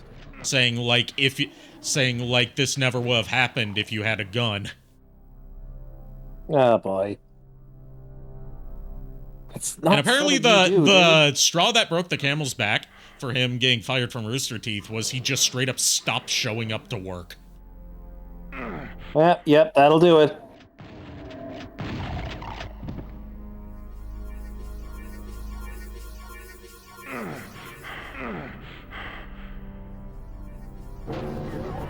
And since he was also live tweeting the January 6th riots in support of it. Yep. So yeah, nut job. And Very it sucks so. that that guy was the voice of Caboose, which is why I'm kind of glad that apparently in the final season of Red vs. Blue, they got a new actor to play Caboose. And while it's clearly not the same voice, I'm like, I don't care if it doesn't sound the same, just as long as that nutjob's not playing the role anymore. That's not very banana slamma of him. Nah, you're not gonna shower him with coconut cream pies. I'm assuming that's a reference to his character. No, that's a reference to the Donkey Kong Country cartoon. Oh. Okay, And well, in my both of defense, I've those never are seen that. both of the things we're saying are references to the Donkey Kong Country cartoon, because like in each episode, whenever you had your climactic fight of the episode between DK and the Kremlings, he would, like, before he delivered his like big powerful punch to take out the bad guy, he would yell out, "Banana Slammer!" And there were musical segments in each episode. And it's interesting because some of them were very good singers, some of them very much weren't. The guy who voiced Diddy, bless his heart, I'm sure he's a good enough singer on his own, but when doing the voice he did for Diddy Kong, he just couldn't make it sound good because it's a very, like, scratchy, screechy voice. But DK's actor was, like, a really good singer, and, like, he played to the rafters when no one was calling for it. But there's, like, a very infamous musical number from one episode where it's a love song between Donkey Kong and, why am I forgetting her name? Candy Kong. And one of his lines is like, he says, "I'd shower you with coconut cream pies." And then he, like, saunters towards her and gives her the bedroom eyes. Oh, jeez.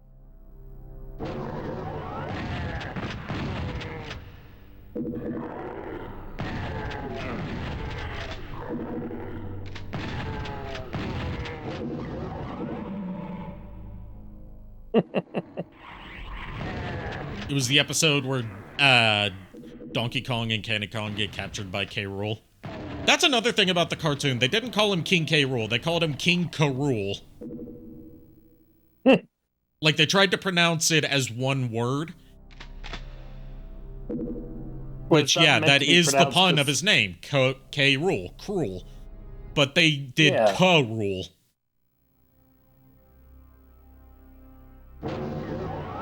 That was also my introduction to Donkey Kong Country. So I think I experienced that classic franchise, that classic Nintendo franchise, the way Miyamoto intended.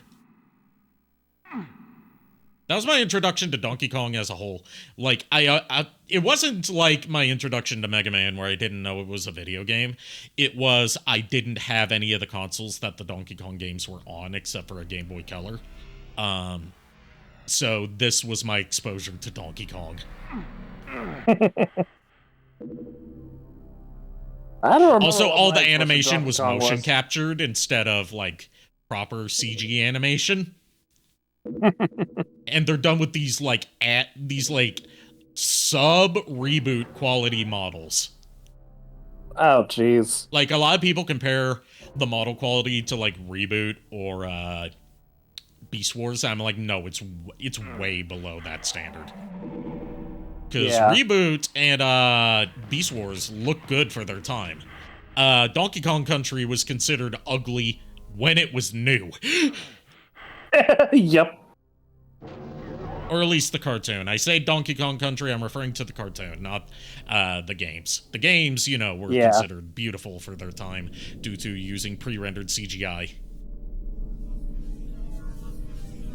And then digitizing them into sprites. Nice. Please don't watch this and let me and Ari subject you to the show. Hell yeah, we'll subject them to the show together. We'll be like when Vinny looked up all of the musical segments from all 3 seasons without having watched any of the show and without having any context for why the musical segments are happening. Like, just all the musical segments with no story linking them together. The way that anyone should experience Donkey Kong Country cartoon for the first time. Oh no. Oh no. Oh, yes. The thing is, a lot of the songs are genuine bangers. Oh no, that's They're better than they have. That show's soundtrack is better than it has any right to be. We need to pick 2 episodes each after that. I know we've got to pick an episode that heavily features Eddie, the mean old Yeti.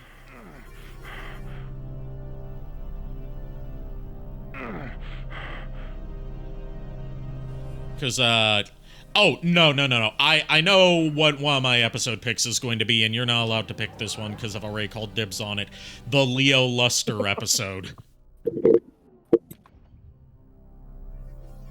I think I know which episode that is. I remember hearing about that. Yeah, the best episode of the show, the Leo Luster one, which also has the best song in the series.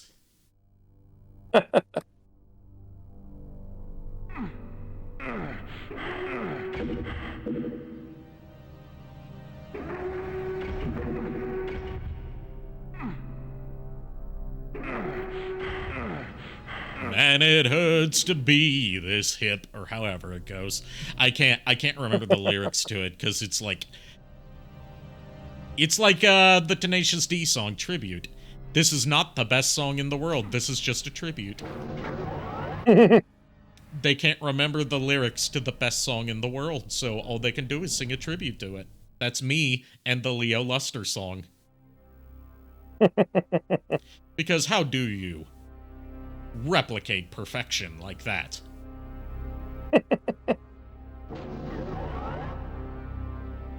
It's like trying to redraw the Mona Lisa. It's just not going to work out.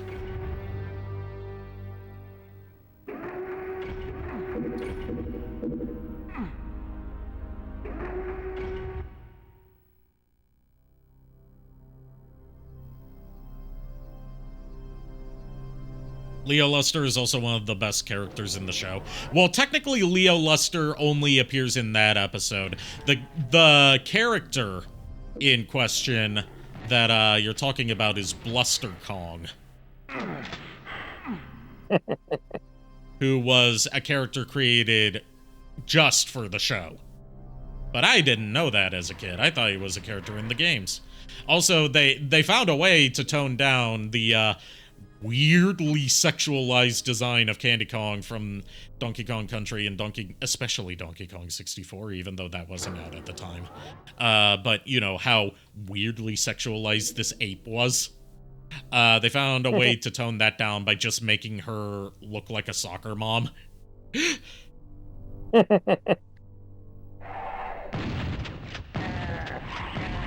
They made her you know what? Due to her outfit and the specific hairstyle and headband that she wears, she reminds me of Betty from Rugrats. In terms of the makeover they gave her.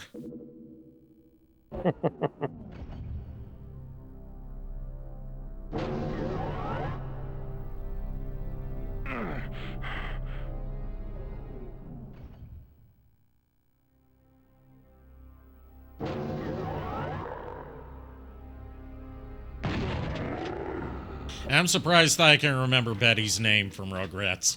I can't remember a lot of the adults' names except for Stu, Dee Dee, Chaz, Drew. Yeah. Actually, no, I can remember almost all of them except for, no, wait, I just remembered it. So yeah, I can remember all the adults' names. Even Phil. Actually, no, I can't remember the name of Kimmy's mom. Yeah, I don't remember her name, but do you at least remember the name of Phil and Lil's dad? Because I don't. Howard. Howard. Okay.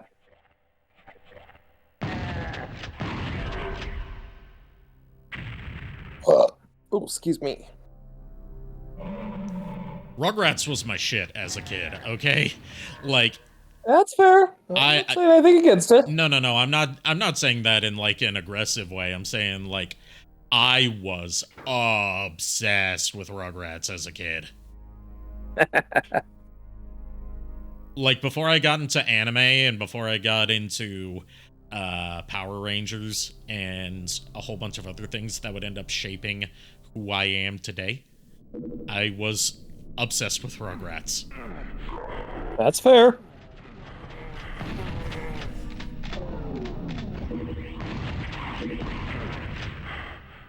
I was even someone who eagerly tuned in to the All Growed Up special that later became the spin-off All Grown Up. Yep. I It was remember that. originally just like, it was sort of like a backdoor pilot, but it was presented as a 10th anniversary special. Didn't realize it was meant to be a 10th anniversary special. Like, the special, All Growed Up, not to be confused with the show All Grown Up, which spun off from it, was a 10th anniversary special that was basically a what-if scenario of, like, what if the Rugrats grew up and were, like, preteens instead of babies? Yeah. It was explicitly presented as them imagining it, like most things in Rugrats. I remember that. Yep. But yeah, that was a 10th anniversary special, and after it, they aired a sort of like retrospective / documentary thing for a more formal celebration of its 10th anniversary called Still Babies After All These Years. Where it was like talking about the history, success, and cultural impact of Rugrats.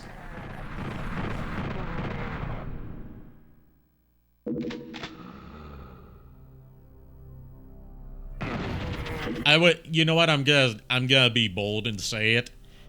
And I say bold and say it. This is not at all a hot take. Rugrats had a better 10th anniversary special than SpongeBob did.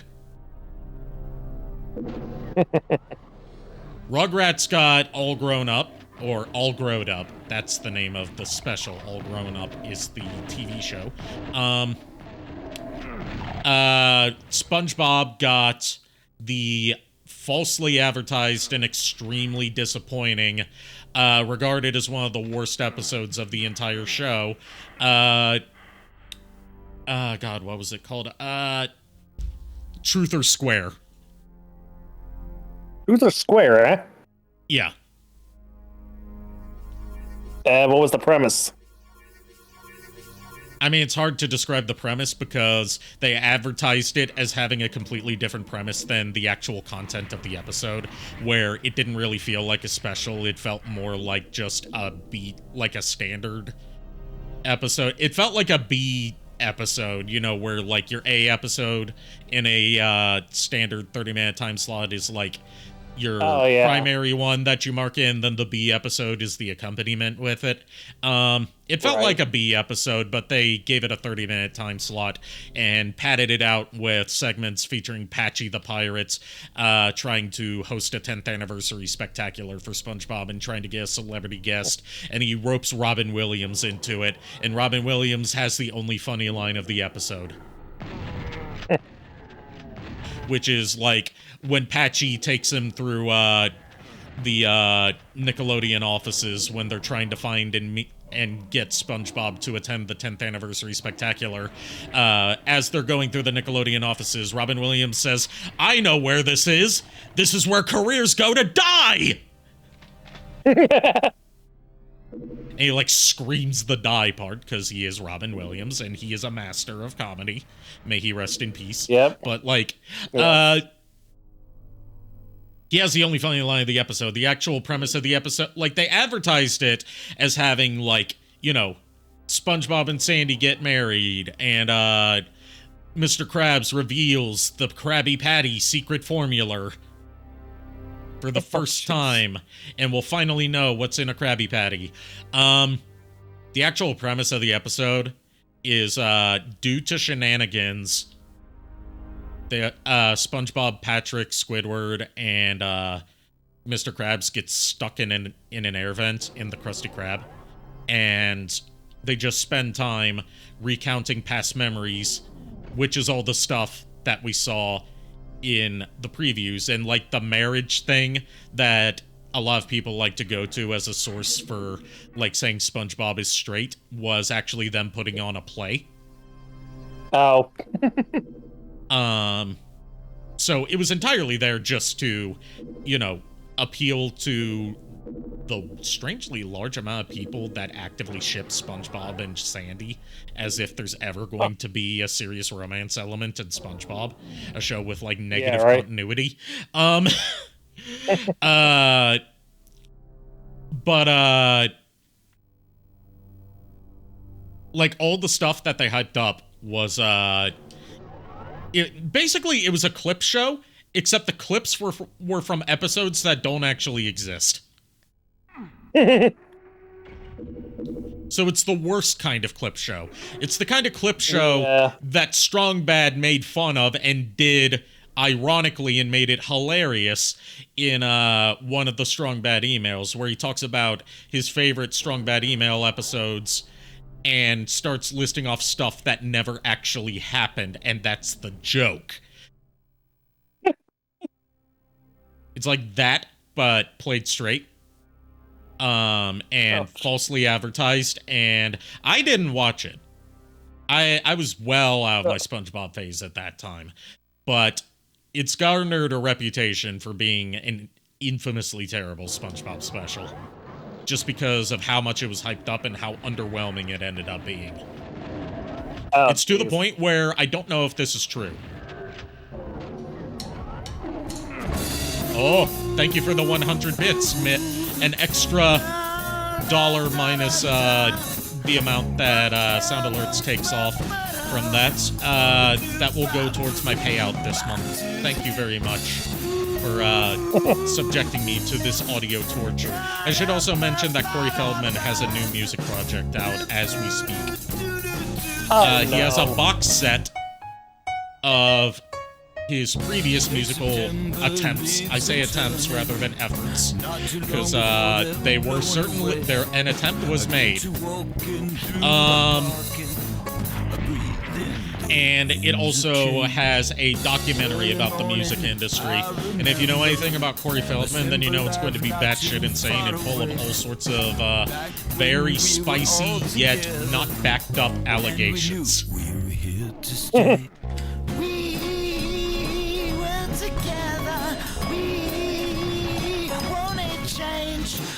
And the box set comes in a heart-shaped box. Oh, lovely. I believe the box set is just called Corey.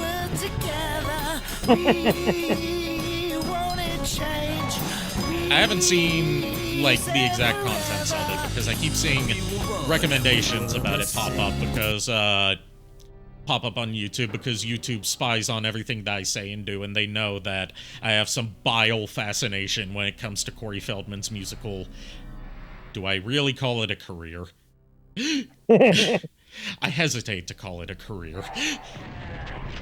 I wouldn't call it a career. I'd call it. It's like talking about Shaq's rap career. Do you really want to call that a career when it's more of a failed effort that went on for way too long? I'd say the same about The Room, a disaster artist piece. A disaster piece, yeah.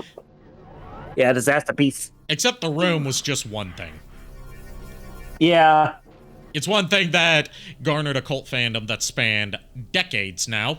Well, actually, not. Yeah, it's 22 years old this year. It's old enough to drink.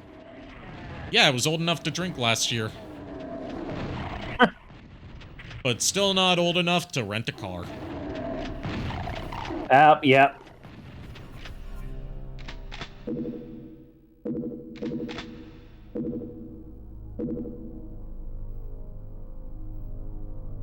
But, yeah, Corey Feldman's got some new stuff out, and it scares me. It scares me more than any horror movie ever has. He really needs to just stick to voice acting, I think. But I don't think he ever will. He's a talented actor, even if he is a nut job. Like, obviously, you know, Goonies is one of his classics, but he was also Donatello in the live-action Teenage Mutant Ninja Turtles movie, at least the first one. Yeah.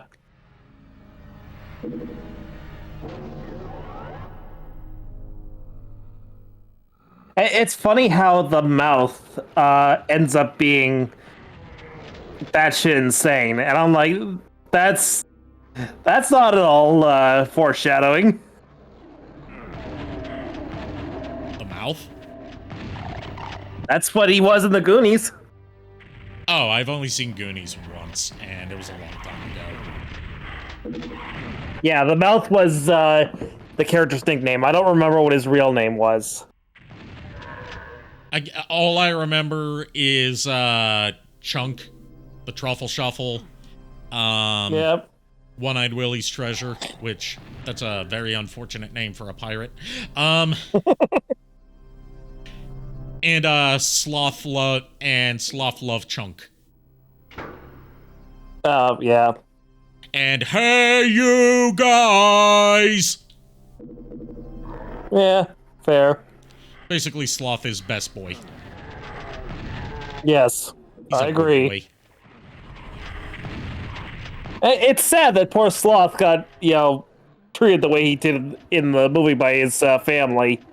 Yeah, but he got the happy ending by being the No, hero I in agree. the end. I agree. I'm happy for him. Also, did you know there's a sequel to the Goonies on the NES? Did not know that. Damn it. Technically, it's a sequel to another Goonies video game that was only released in Japan, but for whatever reason, they released the sequel to it in America and still called it Goonies 2. So, pre-internet, people thought that it was a video game sequel to the hit movie. And it's notable for being like a weird mix of an open world 2D platformer and first-person adventure game. And it's also notable for like having one of the most out of nowhere and like makes you question the Goonies universe endings once you finally see the friend and that you've been trying to rescue for this entire game. They're never seen in the movies and never before mentioned in the movie, but apparently good friend of theirs who was kidnapped by the Fratellis, Annie. Mm. And like you would only know, you would be prepped for this if you read the manual, but back in the day apparently nobody read the manuals. In fact, no one kept the manuals. That's why it's so hard to find games complete in box.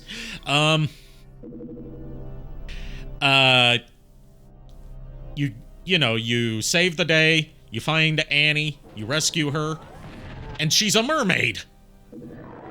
Oh, And it's like, okay, so mermaids are a thing in the Goonies expanded universe, so I see. apparently.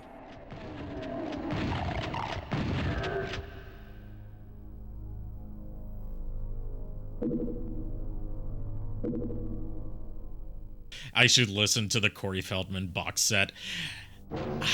I want to. I do. You know what? I'll put it on my throne, and you guys can crowdfund the Corey Feldman box set for me, and then if it gets crowdfunded, I will do a listening stream where I subject myself to a series of listening streams, because obviously I can't get through an entire box set in one stream. But I'll do a series of streams where I listen to the albums and review them live. Sort of like a Brad Taste in Music thing. Okay. Except, I have better taste in music than Brad does.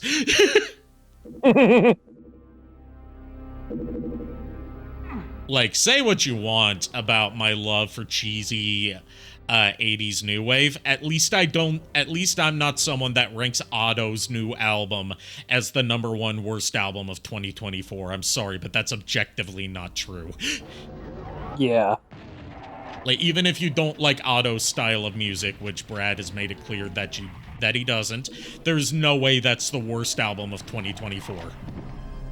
Right. No, she's fine. She's not my favorite artist, but yep, she's fine. I like some of her songs. I'm just not, like, super into her music. Yeah.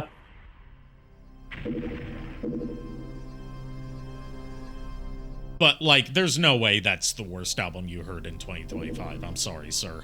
You put, in a year where Falling in Reverse put out a new album that is just like Ronnie Radke whining about cancel culture while also trying to seem tough, while he's also whining about how sad he is and that people are trying to cancel him and that everyone hates him, but he's still totally a badass, guys, and all those horrible criminal things you've been hearing about him, they're not true, but you should still believe them anyways, because he's tough.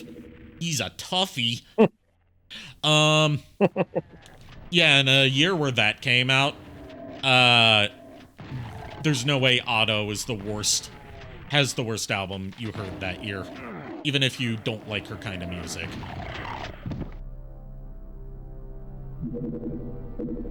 Oh, and then a year that gave us the whiter trash Eminem, Tom MacDonald collabing with Ben Shapiro for a rap song. There's no way that Otto is the worst thing that happened that year. Yeah, Although no. I feel like in Tom MacDonald's case, because he's a total grifter, I feel like in his case, saying he had the worst album of the year is just giving him too much credit. Like, it's giving him an accomplishment when he's just trying to grift and trigger the libs. Yeah. It's like, do you really want to say that someone who's actively trying to piss people off and get negative attention through saying the most milquetoast, quote-unquote controversial shit had the worst album of the year? Is that really what you want to do when you're just, feeding the troll? Yep.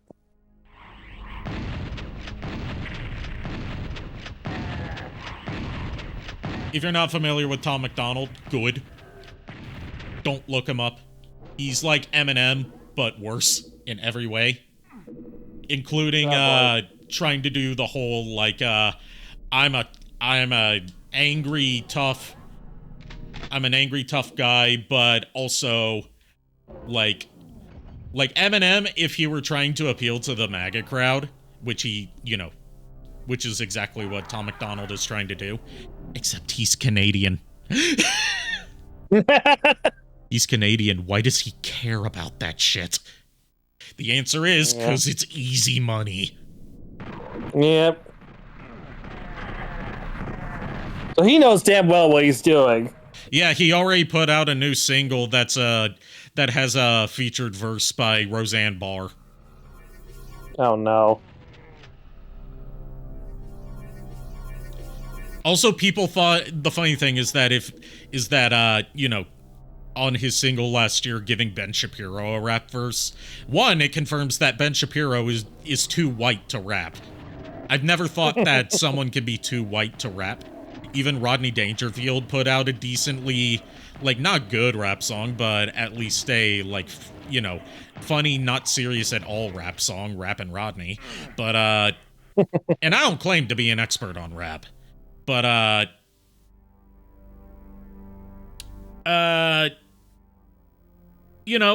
never thought that you can be too white to rap. Ben Shapiro proved that wrong. Considering he just sounds like Thanks for throwing something at me. He just sounds like... He sounds like text-to-speech. That's what I'll say. That's the best way I can put it. He sounds like text-to-speech. That's how monotone he is and how shit his flow is. He sounds like Microsoft Sam if he had a sinus infection. Oh, jeez. Like, I mean... No. That's not right, because he's nasally not in, like, the stuffy nose way. It's more in the, like, nerdy way. He sounds like Microsoft Sam if he deserved to be shoved in a locker. There we go.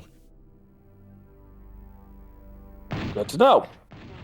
Also, I was just gonna say that, I've rapped once, on stage, because, Brillick was apparently meant to be a rap.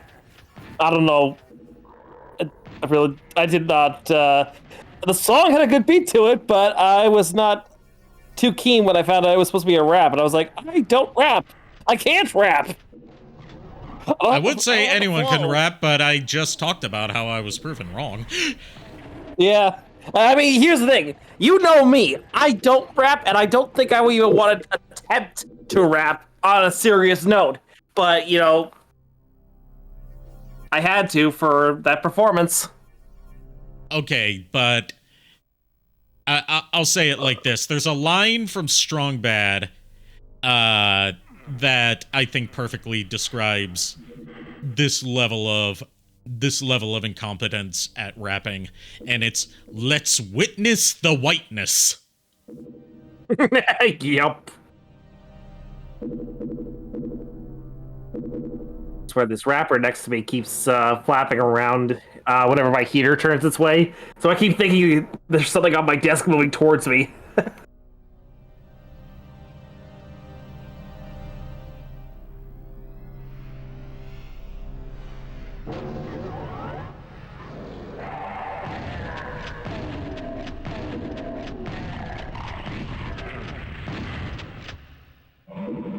Are you winning, Nari? Probably not for long. I was thinking, oh, I'll just get through episode 1 tonight. Looks like that's not gonna happen. Given that I did not know there was no save system in this, although I'm not surprised there's no save system in this. At least there's passwords, so I can come back here just by putting in the password. That's good.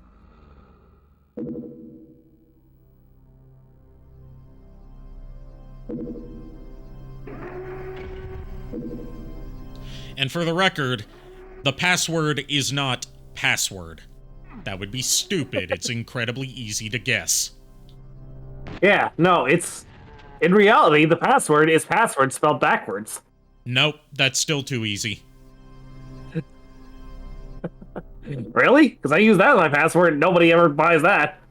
Oops. The password is password 1, because I only accept letters and numbers. Is that the cyborging you talking, or just you being a troll? That's the American Dad fan in me talking. That works too.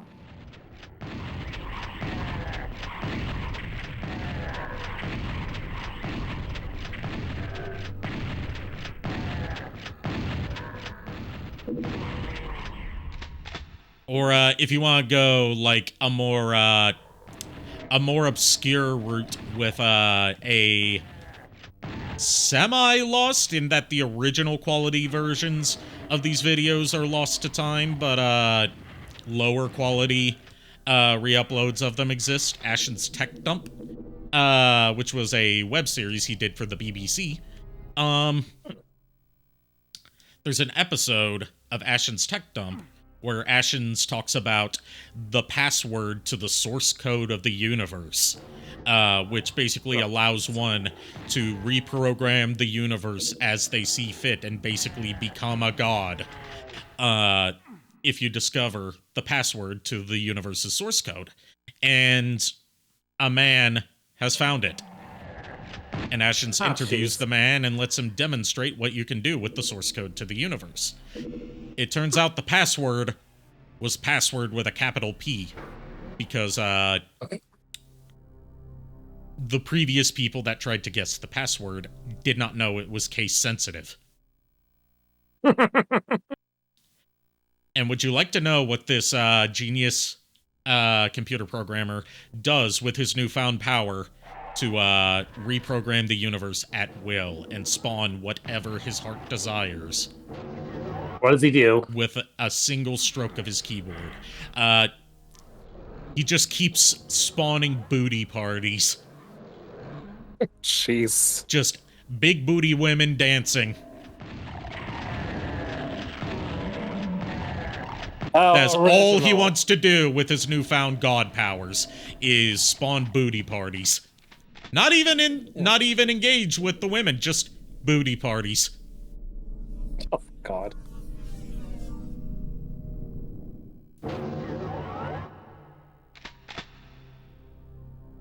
Which, you know, is probably the most realistic take on what someone would do with the power to reshape the universe at will. I mean, I would specifically when it comes to like a nerd having that power. Okay, yeah, nerd, yes, but you know, someone like me who's a realist, who like has a. Let's stop there because this is going. Yeah, I'm just gonna use it to erase the people I've got a bone to pick with from the universe. That's it. That's really all I would do with it. Okay. I say let's stop there because, like, depending on how you phrase it, it could come off as, like, kind of genocidal. Yeah, no, it's more so just, certain individuals I do not care for in my life. Just erase them from existence. Ah, fucker. Why did I try to swim in lava? That's a good question. We may be able to locate another energy emission from the radar room. When we find that meter, we'll find Dr. Wowie. What's Dr. Wowie got to do with any of this? I mean, this takes place in the year, I think, 2145. So, theoretically, this would, theoretically, Dr. Wily would have done something that could have led to this at some point in the past. I mean, fair, but I wasn't... We don't know, we still don't have a good answer to, how the fuck Dr. Wily was still kind of around in spirit form in the Mega Man X timeline. Because the story just kind of went off the rails and never addressed the stuff that it was building up to. Ah, jeez. Like, a lot of the stuff we know about Mega Man X canon, we only know because of, some notes from Keiji Inafune in, the Mega Man X art books.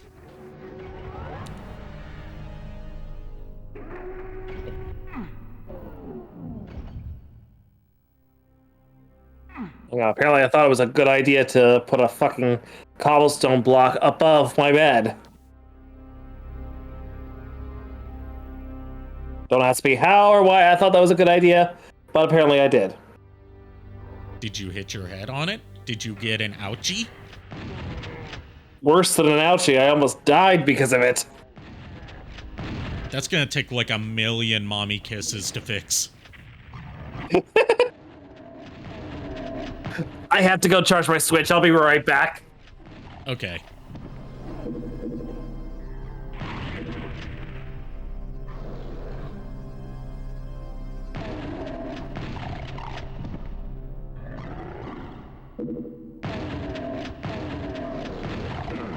I'm thinking after this stage, I'll probably call it a night and send a raid to someone on the Eldenwood team.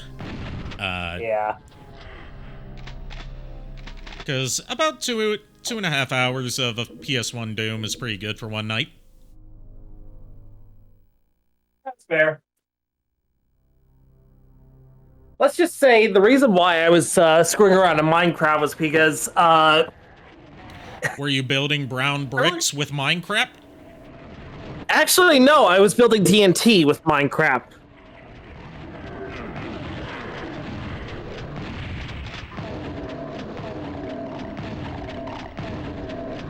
Now, you're probably wondering, you're probably thinking to yourself, JKR, why the hell are you building TNT in Minecraft?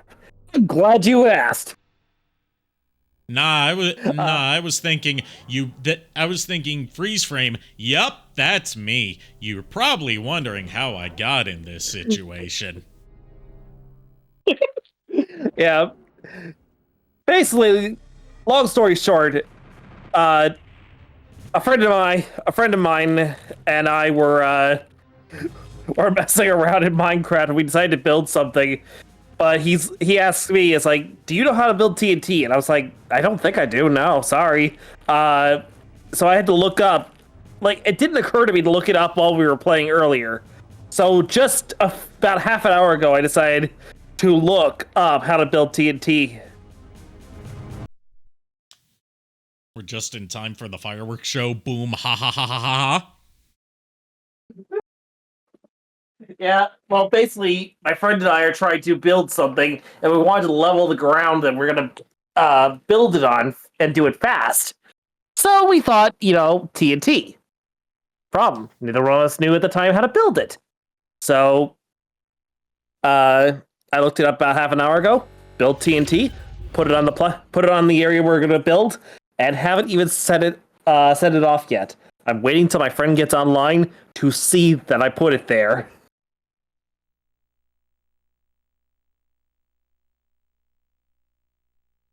Let's see. Well, that's Let's a have story for another look-see. time.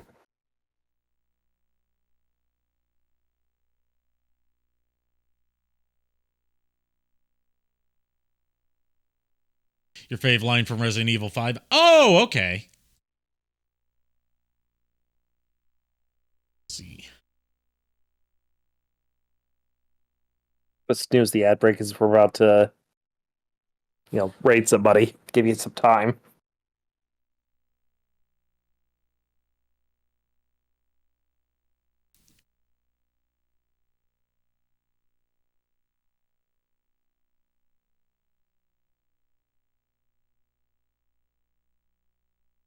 Let's see. I'm trying to...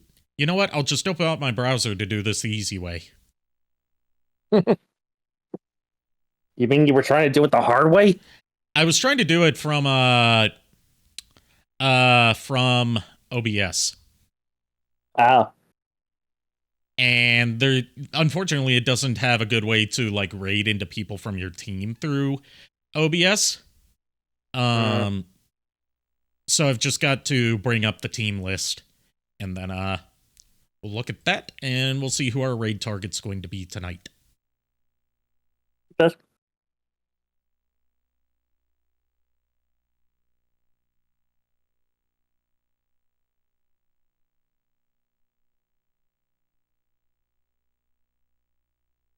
See. do do do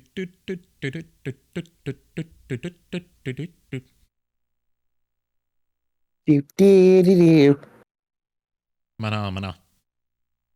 do do do Mana mana. do do do do do do do do do do do do. Mana mana mana mana mana ma ma mana mana ma ma mana ma ma ma mana ma ma mana mana mana mana ma ma ma mana mana Do do do do mana mana do do do mana mana do do do do do do do do do do do. mana ma mana ma mana mana ma mana ma mana mana mana mana ma. Found it. Mana mana That's not how the song goes. Do do do do mana mana do do do do. mana mana. We let's see. Is that because you were getting annoyed by the We're gonna raid Taryn the Cat, who is streaming Hello Kitty Island Adventure. And their title is a reference to the line, yeah, but I'm playing Hello Kitty Island Adventure from the South Park episode Make Love Not Warcraft that coined the name Hello Kitty Island Adventure before Hello Kitty Island Adventure was even a thing. Like 20 years before it was a thing. Oh, jeez. I thought it was Simpsons that predicted the future. South Park's been on it a few times. They're mostly wrong, but they've done it a few times. Here we go. Taryn the Cat. Everybody give Taryn the Cat a warm welcome and say that a fellow Eldenwooder has sent you his way. Thank you, everyone, for tuning in. Thank you to Alonzo for the raid tonight. Thank you to JKR for co-hosting with me. I am going to Continue to fuck around with my new PS1, as well as drink plenty of water because my throat is starting to get dry and scratchy. I'll see you guys Friday night. Until then, unpleasant dreams. Well, we're the boys of chorus. We hope you like our show. We know you're rooting for us now, but now we have to go. Get some water. Good night, everybody.